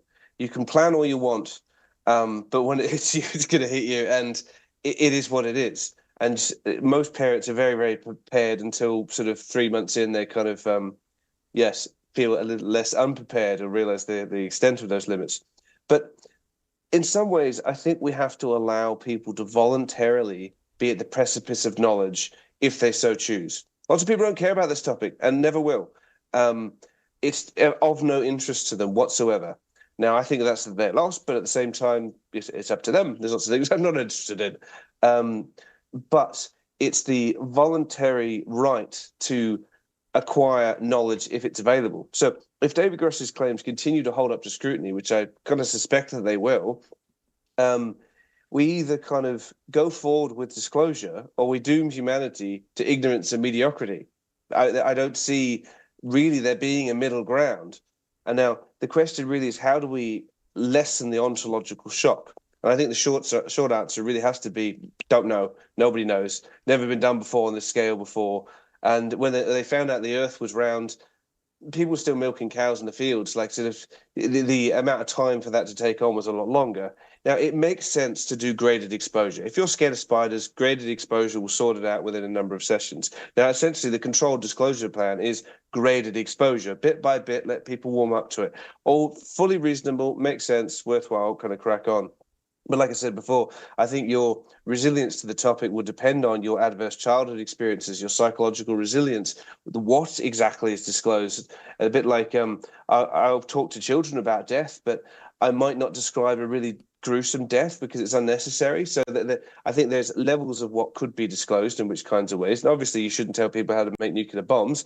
And so there's going to be some things that are going to be secret, and that's fine. But I still know nuclear bombs exist. So I should be able to know things without having to necessarily be able to make them in my back garden.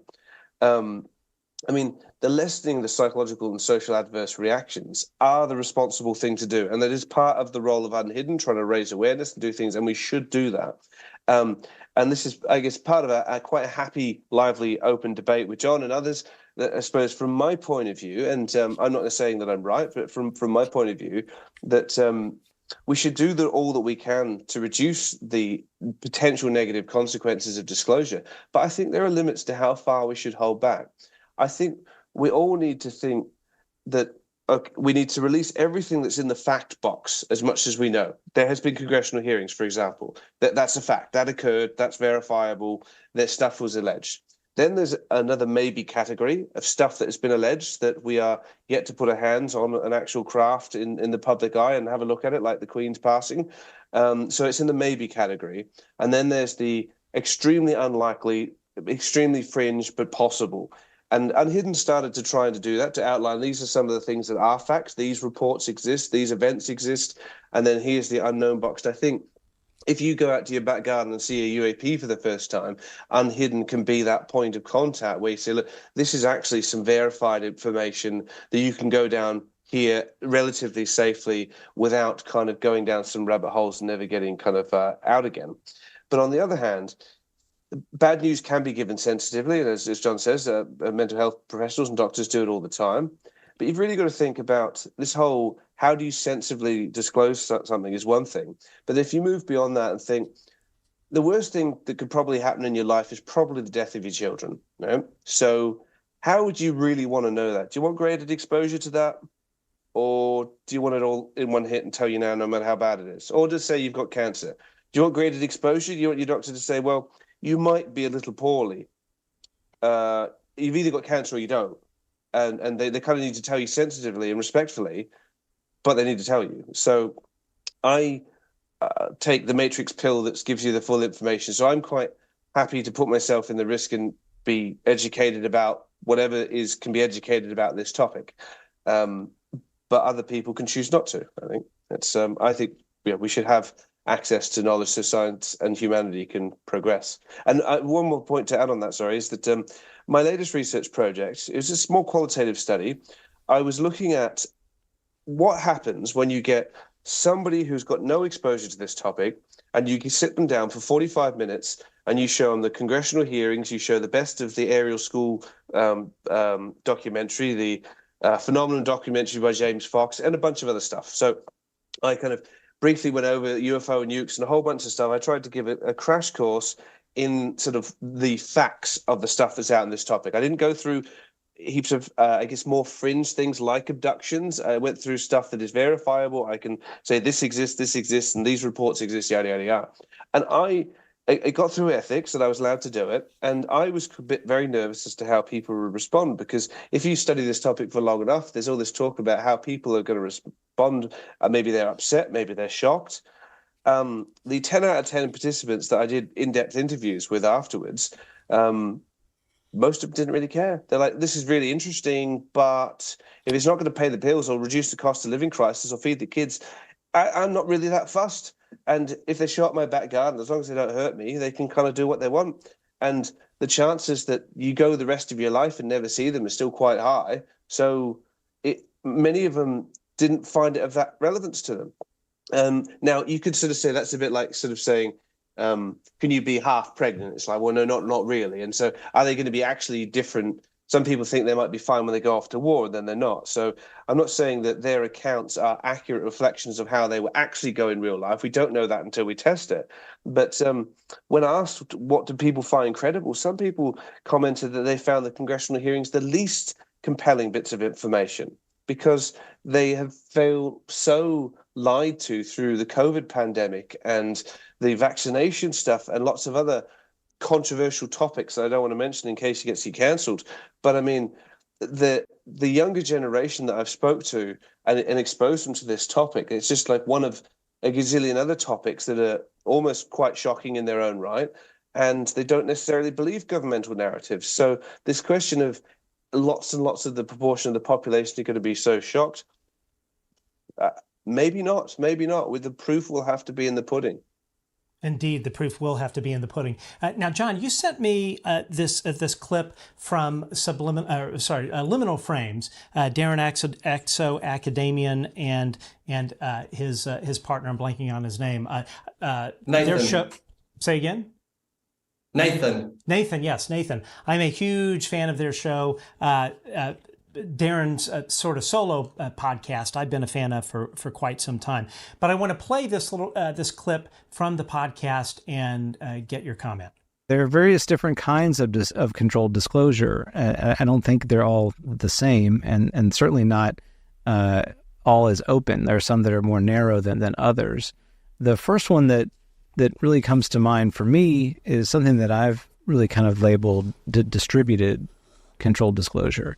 And what I mean by that is that this would be a non-government-led type of disclosure, but a wide recognition and admission that we're not alone and that it's happening kind of almost at a grassroots level across all of society.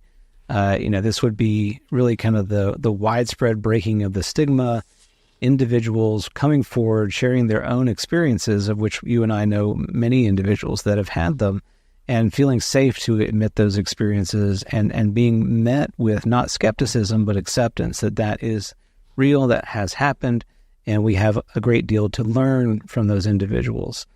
So that would be essentially akin to, trusting your neighbor if they went out into the forest and told you that there was, an angry bear that's approaching the village. Like, you want to take that very seriously, and that's what I would want to do in this situation. So that would be a type of controlled disclosure where you know them, they're giving you information, everyone's kind of agreeing to that, and then we're going to kind of see what happens from there. It may not be that overt in terms of the others being, front and center, but it is something that everybody would, commonly accept. John, why did that resonate with you?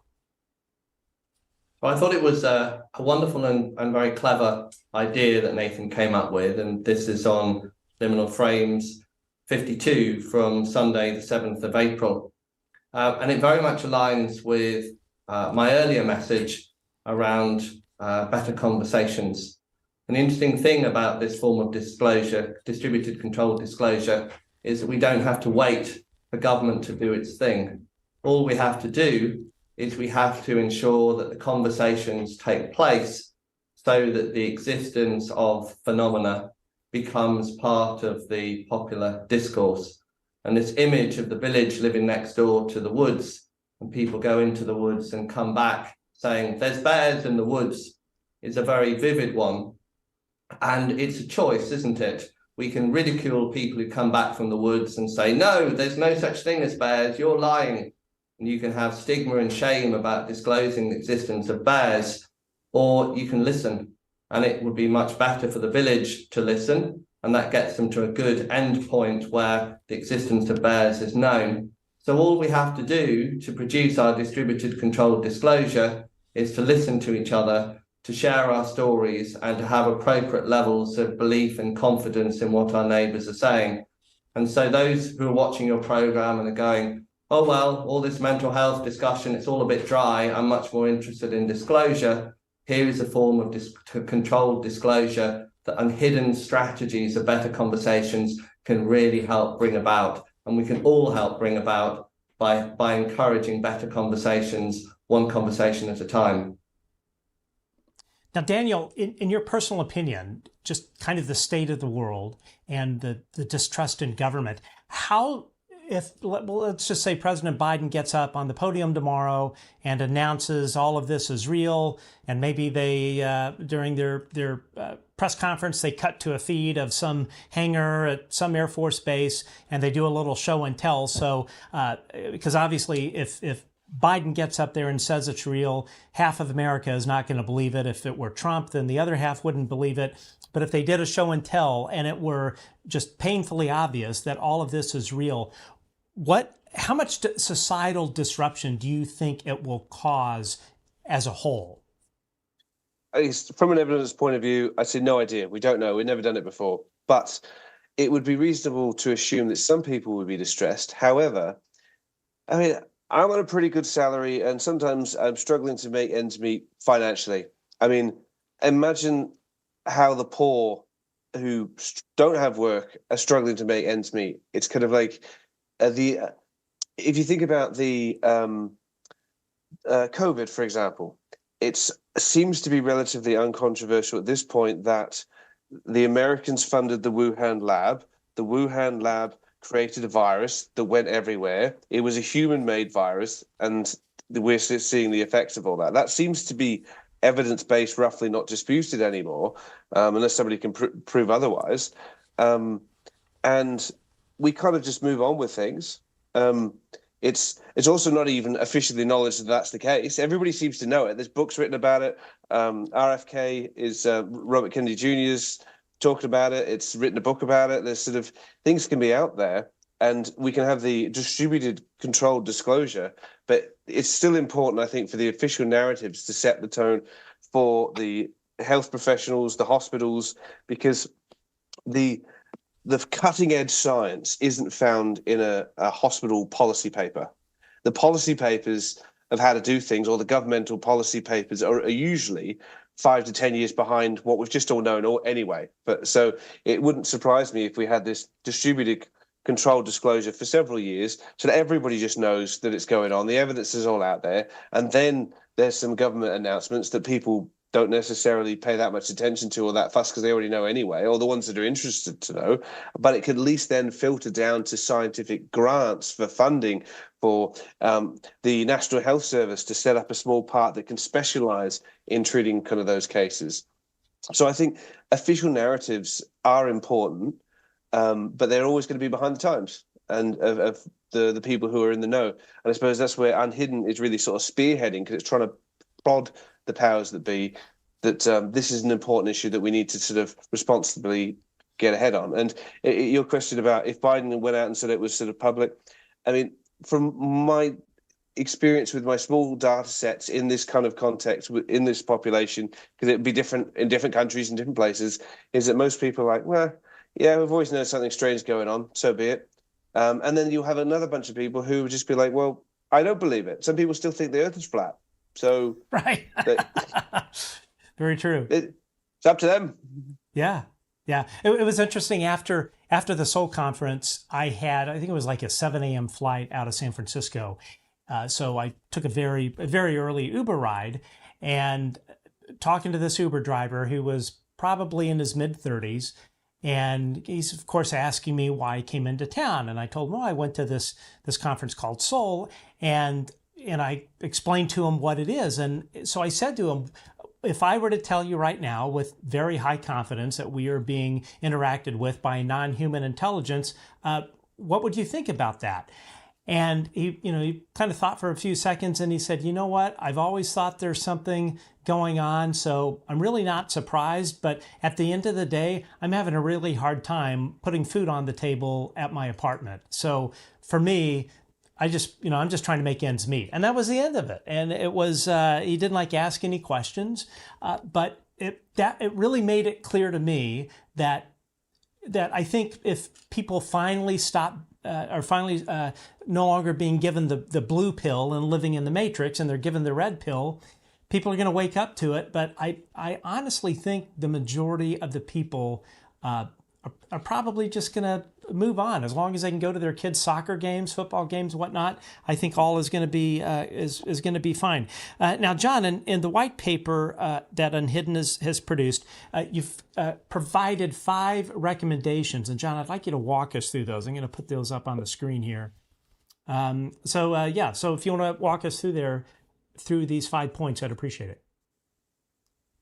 So they fit with the 3 themes that uNHIdden is focusing on: people who've seen exceptional experiences, a trusted media narrative, and then planning for disclosure and minimising ontological shock.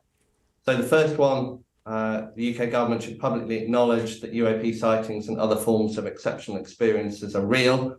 That's catching up with the 2021 Office of the Director of National Intelligence report that says they're real physical objects and they represent a safety of flight risk. And that's so important because if the government's not going to legitimise that UAP sightings are real, it's very hard for government agencies and health services to start to provide the support. So the second part of that first recommendation is around recognising that people who've experienced them may need care and support. Shouldn't be too controversial, but that will be a big step. Point 2 is around what we talked about earlier of the importance of the NHS and professional bodies developing guidance for health and social care professionals to give protection and good advice to people like Daniel, that in a peer review process that they're doing the right thing and are not going to be criticised.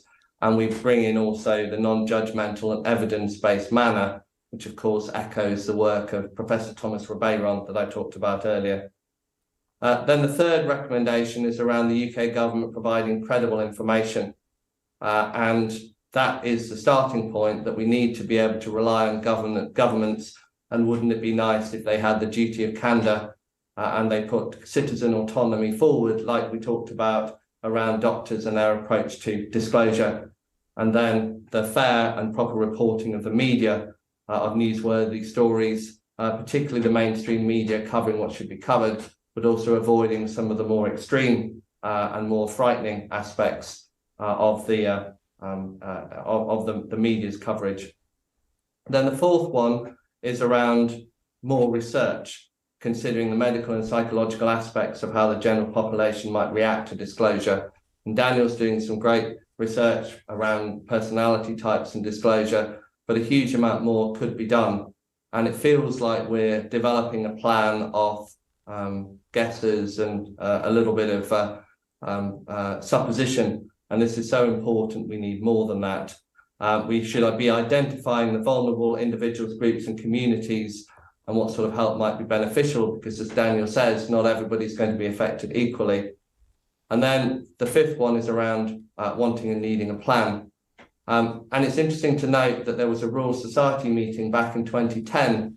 The Royal Society is the most prestigious scientific body in the UK, arguably in the world, a 2-day meeting around a plan for disclosure, and a 2011 paper that said that there should be a plan, a paper by Dominic and Zarnecki that said if extraterrestrial life happens to be detected, a coordinated response that takes account of all the related sensitivities should already be in place.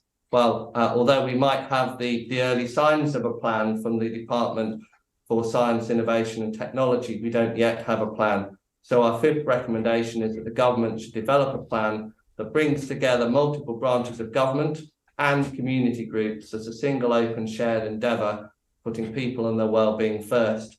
And this needs to be done in a way that builds trust.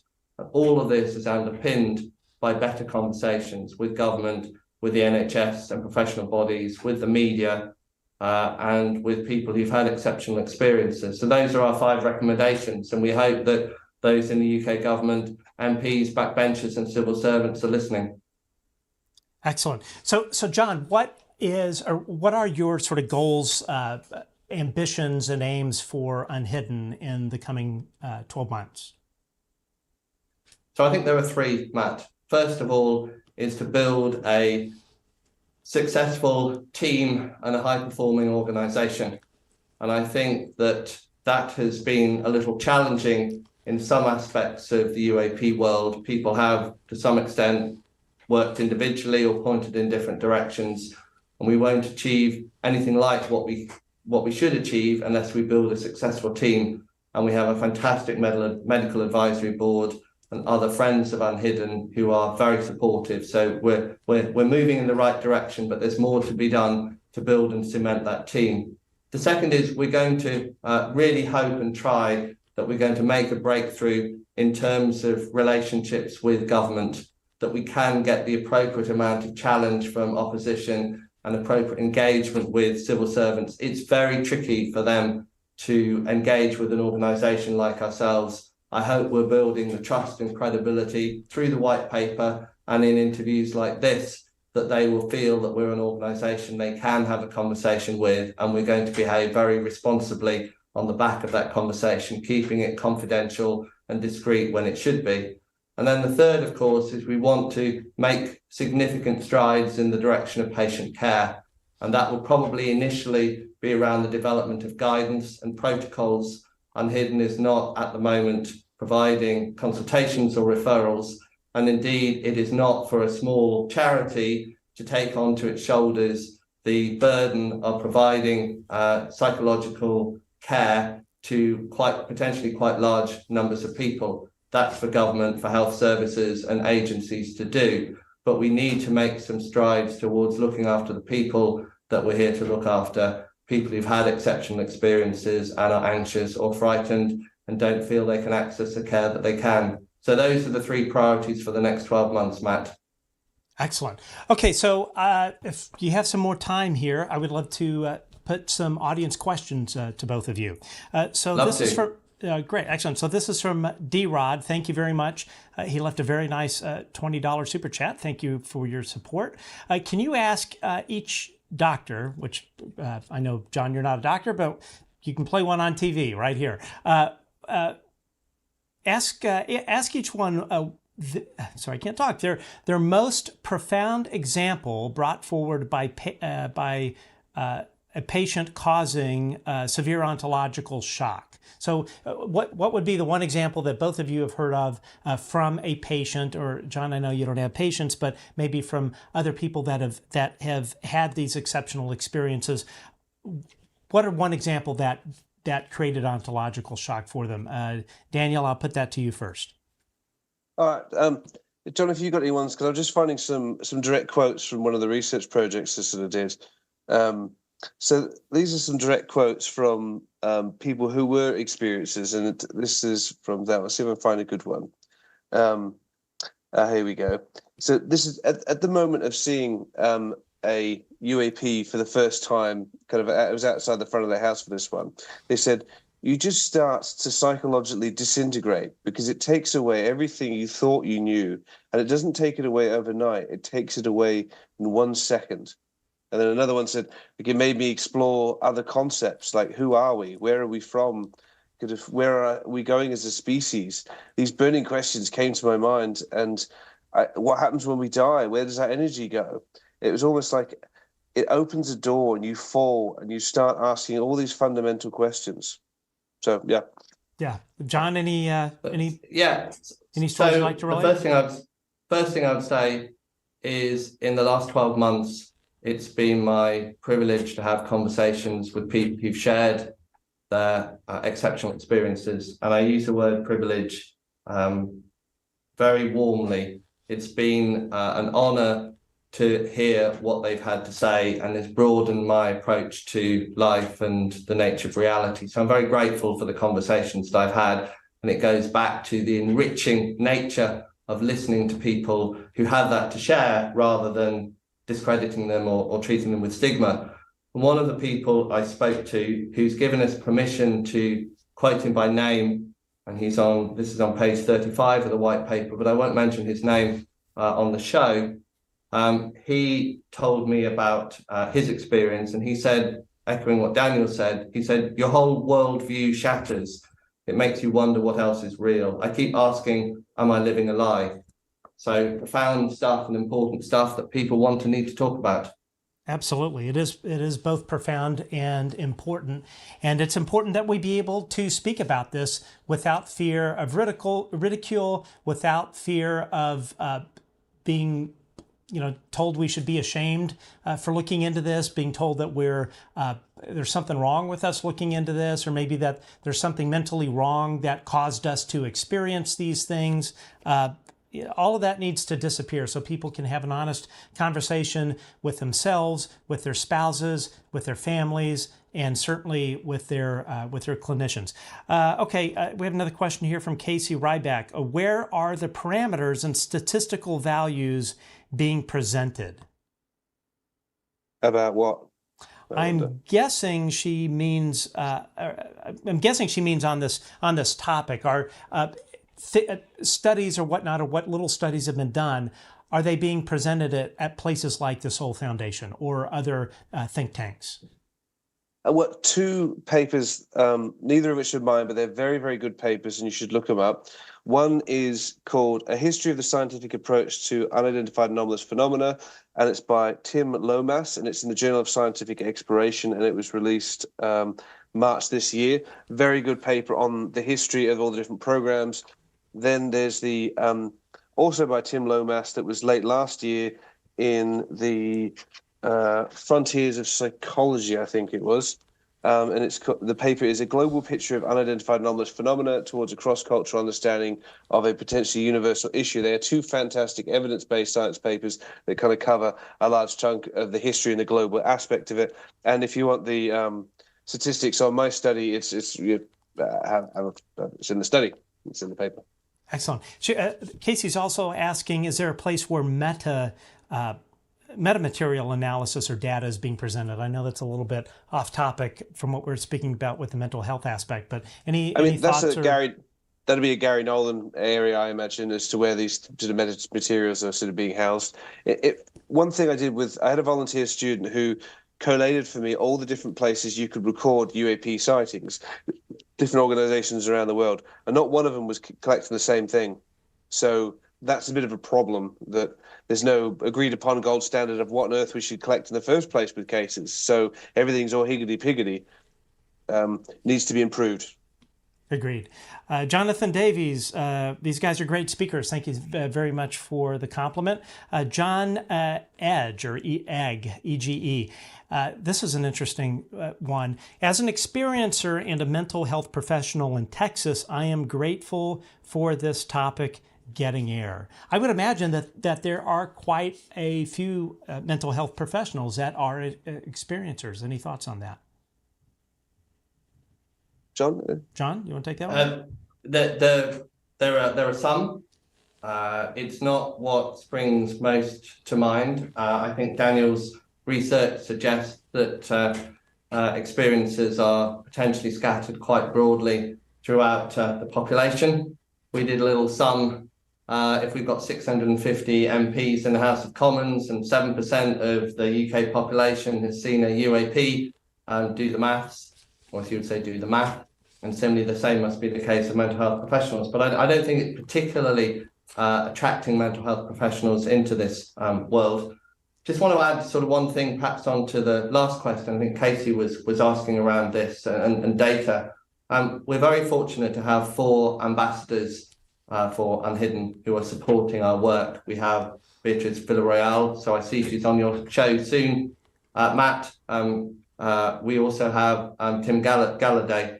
And Tim's interest in uNHIdden is he uses the word compassion and compassionate. We're very flattered that he's part of our team and uses that word in relation to uNHIdden. And I just draw that distinction because people go down the data route, and that's absolutely right. But there comes a point where how much data do you need to be compassionate? And I think we're way past that point. So where we are here is less around collecting the data and more than providing the channels and the approach for people to find it easier to be compassionate to each other. And thanks to Tim for that emphasis and that word. And with mental health professionals, I guess there's quite an array of what a mental health professional means. Like, you can call yourself a counsellor, and I don't think there's any legal restrictions on that in the UK, or coach, or it's so as a practitioner psychologist is particular registration. So as a psychiatrist but even within the field of psychology, psychiatry, there's so much sort of variation. So I guess it's a wonderful thing that there are other experiences out there that are therapists, and I think it means something different in different countries and different kinds of contexts. Okay, Patricia Summers, thank you for the focus on mental health, to one's experience and impact of UAP UFOs. Steps to Knowledge, the book of inner knowing, is incredibly therapeutic, reuniting with what we most deeply know. Okay, let's see here. Let's see from Casey Ryback again. Are there ambassadors in mental health care reform? I'm not sure what she means by that. Any clue? Well, the ambassadors, there will be. Okay, good. Yeah. Good. Let's see, and then I think we had one here from Jonathan Davies. Could uNHIdden lead to a potential gateway to begin the engagement of the topic in the UK with the government over and above the health issues? So you guys could help bridge that gap. Definitely. So and across the different groups. Oh, you go, John. Yeah, definitely. And you have to choose your particular part of the landscape. You can't focus on everything. And we're choosing this white space in the middle about people and promoting a kinder, better disclosure. And it is absolutely legitimate to be questioning the UK government and governments around the world on their healthcare provision for their citizens affected in this way. But once that conversation is up and running, it opens the door to conversations about other aspects of the phenomenon and other aspects of government support around the topic. So I think Jonathan Davis is right that we start with healthcare and then potentially it can lead to much wider points of view. But I think it's also worth noting that we're a mental health charity, and it's entirely legitimate for civilians to be concerned about the health and well-being of their fellow citizens. And there are other aspects of this, intelligence, security, weapons, defense. That's right to be on the other side of the divide, shall we say. I don't think that's appropriate for a civilian group necessarily to be scrutinizing in the sort of detail we're scrutinizing the health issue. So we're in a lane which is entirely appropriate for civilians to be following. And we also understand our responsibilities in not inducing anxiety and being appropriate. And I think that's one of the things that the white paper will emphasize. 91 references in the white paper. All the information in there is backed up by facts and largely academic literature. So we have a responsibility, and I hope we're discharging that well. And I'd also just like to add that working alongside other UK organisations. So if you think of uNHIdden as being the charity that covers a lot of the mental health side of things, you've got like the Monmouthshire UFO group in the UK, you've got the Swansea UFO group, the Birmingham UFO group, the Manchester UFO group. And I guess it's sort of, you have these community sort of initiatives where people can get together, and you've got uNHIdden, which is to the side, in terms of the mental health, and then links with the wider, but hopefully government engagement that can oversee the intelligence arms and the bits that aren't really for uNHIdden. So we can all play a part in this issue. Another question here, let's see here, from Jordan. Do the guests feel that a grassroots method, such as group meetings for experiencers, are those meetings beneficial? I've been to quite a few of those in my local area, and I would sort of say potential for good, small risk for harm.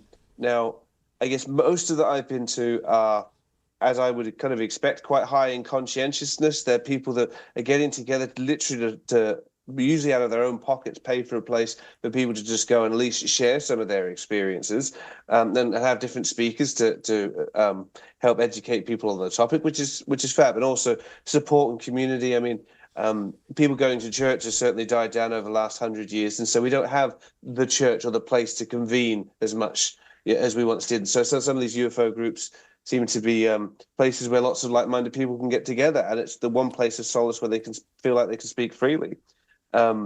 However, the risk side is that there's a risk that there might be some people who increase their distress in relation to the assessments or investigations. There's no quality control, or that most of the people I've met who run a lot of these groups, they do very professional investigations. They're very conscientious and thorough and diligent, and but there's the risk of harm, and that is just omnipresent, has to be managed in any community group. Just as like if you had a community group for people with anorexia, it could be run very dangerously and poorly, and or it could be done well. But most of what I've seen is done well in the UK, or the intention is there.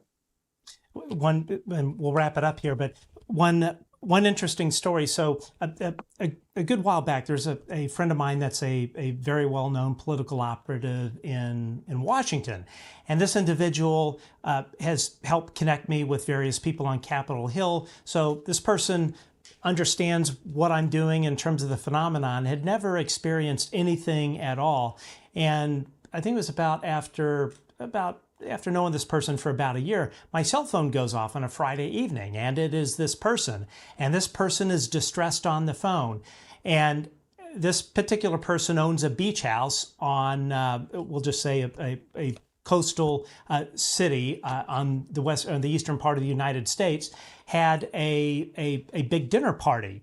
And this person's beach house, which is quite large, overlooks the water. And when you look out this person's balcony, all you see is water. So this person calls up and says, "You're absolutely not going to believe what happened, but this UFO started off over the water and then flew towards us." And this person, who again doesn't track the UAP topic, knew very little about it other than what I said this thing looked like a giant butane tank. It was white. And everybody in the party fled in fear.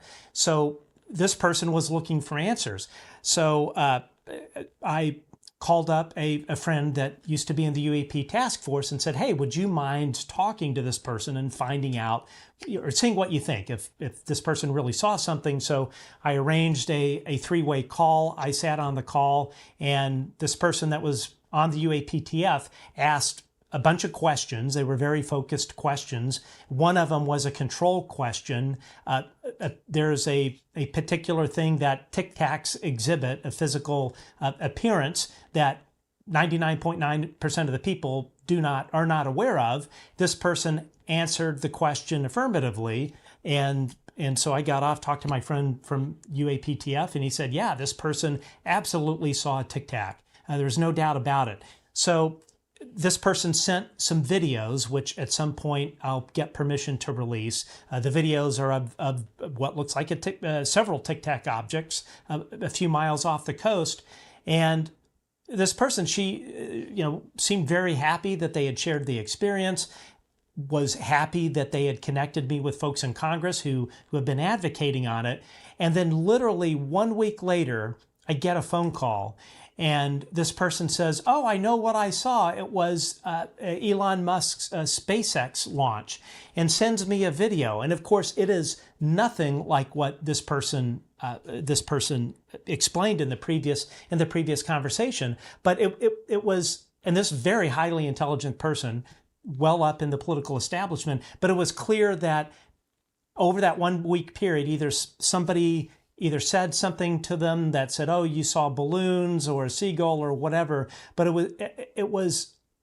they were literally polar opposite discussions, from that person calling 20, 30 minutes after what had occurred versus 1 week later, and this person just kind of explained it away in their head as to what it would be. It's just interesting how some people, I think, process these experiences differently so as to not disrupt their view on the world.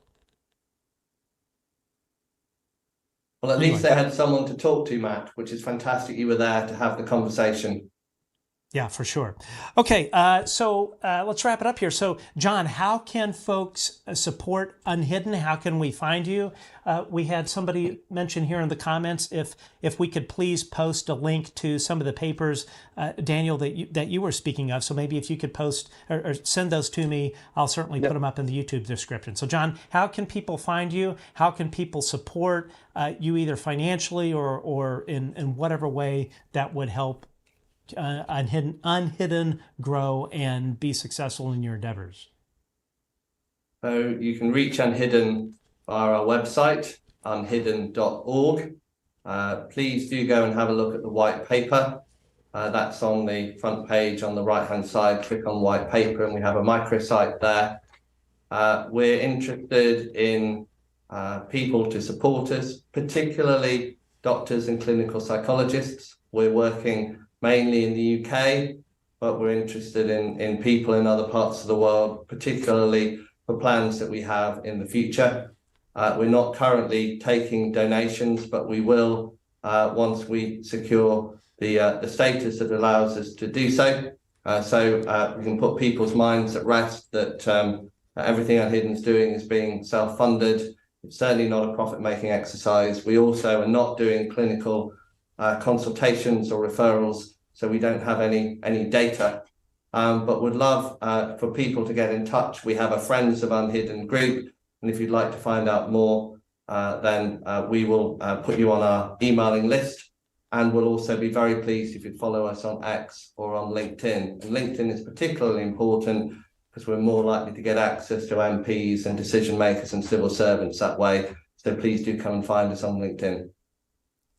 Awesome. Yeah, so give us those links. We'll definitely put them up there. I don't believe actually I put a link to the uNHIdden website. I'll make sure that I get that up. But really, guys, thank you so much. Speaking as someone that really had not considered the mental health aspects of all of this, and being frankly surprised at myself that had never crossed my mind. I'm sure there are a lot of people like myself that have not stopped to think about, wow, this has a significant impact on the well-being of people. So thank you so much for doing what you're doing. I look forward to having both of you guys on, and I take it you have some more white papers in development? We will certainly keep the research program going, and when we have our protocols for patient care, it'd be great to come back and talk about where we've got to at that point. Awesome. Okay, guys, look forward to having you back, and have a great rest of your Sunday. Thanks again. It's been a pleasure. Thanks for having us, Matt. See you soon. All right, cheers. Thank you. Thank you very much. Okay, yeah, wow, what a great interview with these two guys. Again, I met Jonathan at Soul, and one of the takeaways I know for me personally at Soul was it was really kind of the first time I had heard people like Christopher Mellon and Jonathan and Colonel Carl Nell really talk about that. This is really pretty serious stuff in terms of the effect on people, the effect on society, the effect on societal order. And at least speaking for myself, I know sort of previous to that, I'd never really stopped and thought about that aspect of it. I think it's very easy for all of us to say, you know what, we want disclosure now, or, these whistleblowers, F it, they should just tell us everything they know. And as in all things in life, nothing is black and white. There are many, many shades of gray when it comes down to it. And I do think to a certain extent that is somewhat the truth with this. Now, I am and have always been an advocate for talking about this in a responsible way, and have always felt that, for instance, people that do not track this subject, that perhaps the abduction phenomenon would be one of the last conversations to have. Remember, a lot of people, and I think that was probably some of the reason why UFOs were renamed as the new acronym UAP, but remember, a lot of people, there's so much stigma that the government, in particular the CIA, has been successful with in terms of having that stigma take root and the whole idea of shame and people being ashamed to talk about it, or fearful to talk about it, fearful of that they might lose their flight status, fearful that that their doctors may think they're nuts, a whole host of things. And I think that's one of the most unfortunate aspects of all of this is where we are at with that in terms of the stigma and the shame and all of that. All of that started with the American government. All of that started with the CIA. It was their way of trying to shut this thing down, get people to stop talking about it, not letting it escalate or snowball within people in the military. Pilots were told not to talk about it. We have interviewed former Minuteman nuclear launch control officers that had UAPs, UFOs shut down their Minuteman ICBM flights. And the Air Force Office of Special Investigation said, you don't talk about it with your family. You don't talk about it with your fellow launch control officer. You don't talk about it with anyone. And they were dead serious about that. And it's all of those things that the Air Force has done, the CIA has done, the Pentagon has done, that has put us in this position. And if you stop and you think about it, had the United States government done the right thing when Roswell occurred and just said, look, this stuff is showing up. We think it's been around a long time. We don't know why it's here. It does seem to be interested in our nuclear equities, but there's no need to panic. Had the government just done the right thing in the beginning, we would not be in this situation. And moreover, the mental health impact on everyone that has experienced this stuff firsthand. We've heard lots of stories of people that have lost their jobs, lost their marriages over this stuff, and I think the human tragedy is really kind of the most really the most disappointing part, and as I've said time and time again to the people in DC that watch this show, and we know that there are people on Capitol Hill that watch this, we know that there are people in DOD and the intelligence community that watch this, good people that are watching this, not the people that are, we'll just say, covering this up for bad reasons. The American public, and I think the world in general, we're all very forgiving. And the quicker that the Pentagon, in particular the CIA is the portfolio holder of the UAP topic, finally decides to rip off the Band-Aid and level with the American people at a basic level. As John spoke about earlier, we don't need to tell people how to build nuclear bombs, but people need to know that they are nuclear bombs. If the government just does that, I think, and the government says, look, we made some really silly decisions. They were what we thought were for the right reasons in the beginning, but this thing metastasized into something that is undemocratic and would not be supported by our founding fathers. If they were to just come forward and just say, look, we made some really bad mistakes, people have been hurt over it, people have done some very illegal things, I would say that the majority of Americans would say, you know what, we kind of figured this happened. Thank you for finally being honest with us. It will have a few effects doing that. If the government comes and just flat out lays out what has been going on. Number one, it will help, I think, as opposed to promoting distrust in government, it will hopefully begin a reconciliation and a change in the public's view of government, and hopefully increase trust in government, where they finally say, you know what, they came clean, they admitted they lied, everybody makes mistakes, we're all human, doesn't matter if you're in the government or hosting a podcast like me. We all make mistakes, we all make bad decisions. The important thing is to not continue to lie about them. It's not the lie half the time. It is the cover-up that is so damaging psychologically, I think, to people, and also damaging in terms of people's trust in government. And at the end of the day, a country's stability is only as strong as people's faith in the institutions of those governments. So, my message to anybody in DC that is watching this, just pull the Band-Aid off. There's a responsible way of doing it. There are a lot of people, such as myself and others behind the scenes, that have some really great ideas as far as how this can happen. And think of it this way, that stress of continuing to cover up, continuing to lie to your family, continuing to lie to your spouse about what you know and about what you know the government is up to. I mean, imagine that weight that is going to be lifted. And I want to take a moment. I mentioned that one of our upcoming shows, we have attorney Mark Zaid. I'm very excited to have him on. Mark Zaid was featured on 60 Minutes. He is the very well-known whistleblower attorney in Washington, D.C., a very high-profile attorney that has handled different whistleblower cases that involve classified information. And he has also offered his services to UAP whistleblowers. We know time and time again, David Grush and others, Lou Elizondo, have suffered considerable blowback and threats of physical violence from people in the government that have essentially tried to shut them down. And the Havana syndrome is absolutely no different. There is a very good friend of mine who was very high up in the Trump administration. And this particular person works in the national security establishment. Normal person, extremely brilliant. This person is Olivia Troy. You've seen her on 60 Minutes.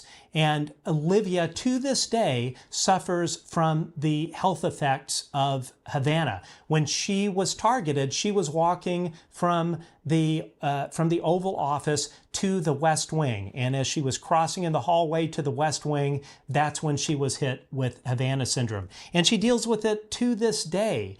And it is a shame, because once again, you have the CIA trying to cover it up. They're trying to explain it away as whatever. I don't even remember the current excuse. But I can tell you, attorneys like Mark Zaid and others that have seen classified information, they have seen classified reports on Havana syndrome. They state unequivocally, the CIA, the government, is covering it up. The CIA is lying to you, the public, about Havana syndrome. And the sad part about it is you have all of these folks, men and women that have sacrificed for our freedom, men and women that go into really bad places or move their entire families over into Cuba or other State Department deployments in support of our country that have experienced, for whatever reason, been targeted by Havana. And it's like a veteran that has been wounded on the battlefield. A veteran that is either suffering from post-traumatic stress or a physical injury. It doesn't matter, but it is an injury in and of itself. So when you have the American government that says, you know what, while you were on duty, this didn't really happen to you, it's all in your head. It would be like telling a veteran that had a physical injury or a post-concussive syndrome from a bomb going off near them that it's all in their head. It is absolutely taking a shit on people that have done everything and sacrificed everything for our freedom. And what I would say to the debunkers like Mick West that will say that people that that claim to have experienced Havana are suffering from a mass psychogenic illness, you've got to be kidding me.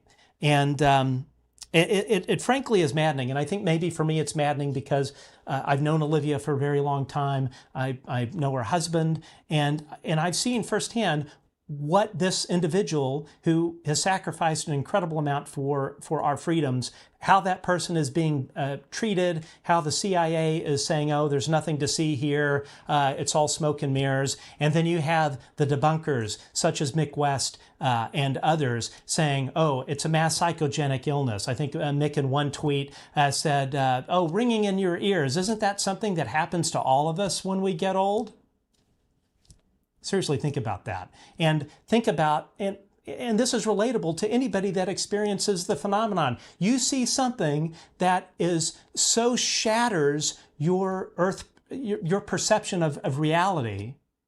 And then you have these professional debunkers, as I like to call them, not skeptics, coming and saying, you know what? You just saw a weather balloon, or you saw Venus, or you saw a seagull, or you saw a Chinese drone.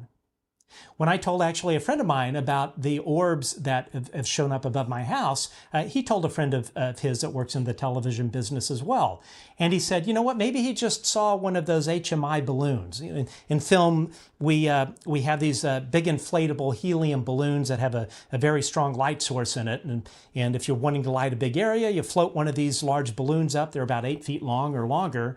And this person said, you know what, he probably just saw a balloon.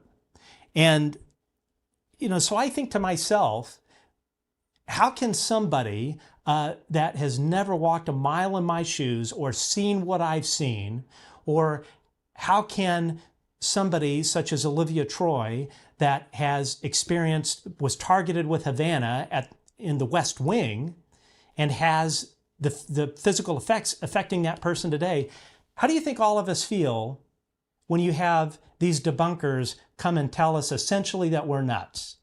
Because at the end of the day, I think that's what they're really, that's really the message, that it's not what you think, you're imagining this, you have an overactive imagination. I know, for instance, when I finally went public with the orbs appearing above my home, Mick West posted, well, Matt was predisposed to it. So I guess in his view, because I think about UFOs, I just all of a sudden imagine this stuff hanging above my house. With that same line of reasoning, you're getting old, and that's why you have ringing in your ear. You're getting old. That's why maybe you're mentally not as sharp. And hey, anybody that's suffering from Havana, it's because you're getting old, or you're the big theory that you hear coming from the people on Wikipedia, the Guerrilla Skeptics, and the Center for Inquiry, is that it is a mass psychogenic illness.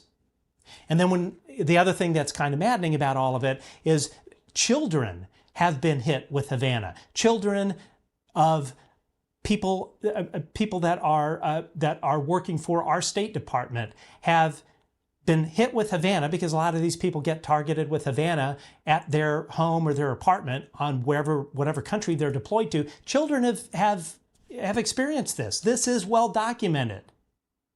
So the debunkers are going to tell you that the children have something wrong with them, or that they're making it up. It is just maddening. I honestly don't understand these people, but I do know that the professional debunkers that are out there propagating and spreading this really kind of perverse line of thinking, much in the same way that you have Sean Kirkpatrick out there spreading this perverse conspiracy theory that a bunch of UFO, religious fanatics, or whatever you want to call them, with security clearances managed to fool and hoodwink Congress. You have Sean Kirkpatrick saying it. Of course, the first time we ever saw that theory was from Stephen Greenstreet, the video editor at New York Post, spreading that same kind of stuff. And what do you know? Mick West and Sean Kirkpatrick and others start parroting John Greenwald, who I don't think owns a sex toy store, but it is kind of fun to think about.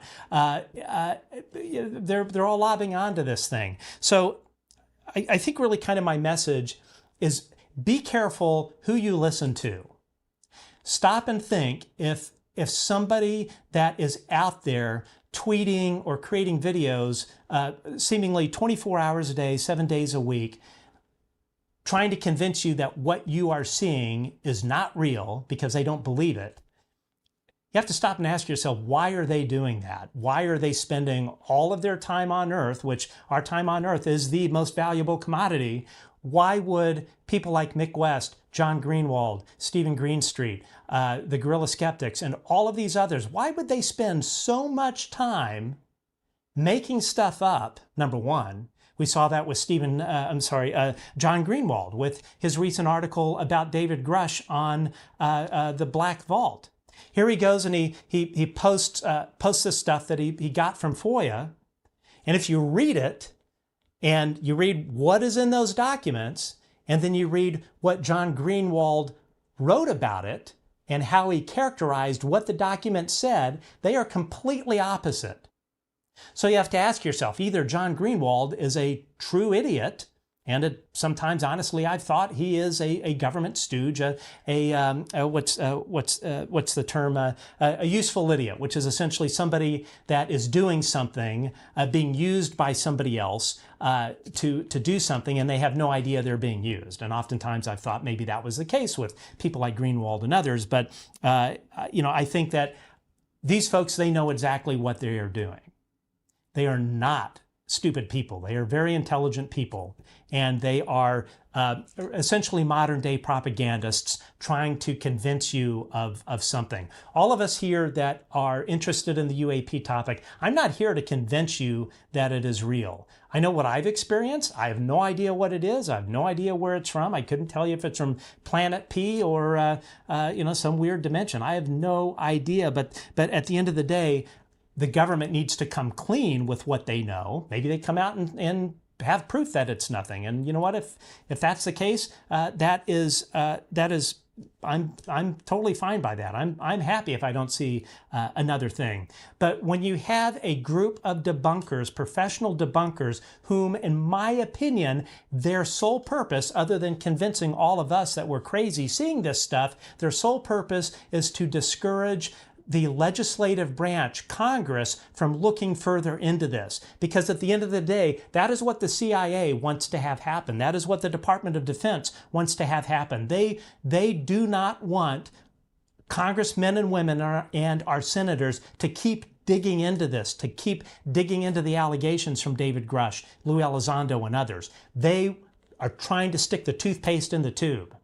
And you know who is helping them do that? It is the professional debunkers and the quote unquote journalists. And I use that term very loosely. Certainly, you have News Nation, you have Ross Coulthart, you have Mark von Rennenkamp, you have Chris Sharp that are really doing the work to get to the truth.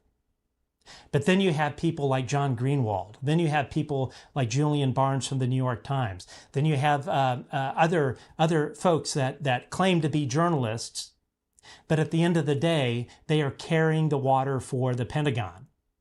And I think, quite honestly, most of them know that they're doing it. I have no idea if they're getting compensated. It would not surprise me. But at the end of the day, they are fulfilling a psychological. They're playing a part in a psychological operation by the Pentagon on the American people and perhaps maybe more importantly on Congress, because they do not want Congress to keep digging. They want them to stop. All of these folks, the 50-ish or so senior executive service level people spread throughout all nodes of government that manage the program, they view our lawmakers, our secretaries, our Secretary of Defense, our president, our vice president, they view them as temporary employees that do not deserve to know what is going on. And that, frankly, my friends, is tragic. It is un-American. It is a failure of democracy if this continues. But again, really, my kind of message, and I know I'm on a bit of a rant, is when you read these articles from John Greenwald or Stephen Greenstreet or whoever in the New York Times, Julian Barnes, take all of them with a grain of salt and step back and look at it from the 50,000 foot level. Look at it look at all of those articles and take notice of the common phraseology that's used across articles. Look at the timing of when they tend to come out, which is usually right before something big is going to happen, or usually something right after. Usually they'll do it right before to try and poison the well. But stop and look at all of those things and ask, what is their agenda? Is their agenda to get to the truth? Is their agenda, is Mick West's agenda, is John Greenwald's agenda, is Stephen Greenstreet's agenda? Is their agenda to encourage Congress to dig into this and get to the truth and establish congressional oversight? No.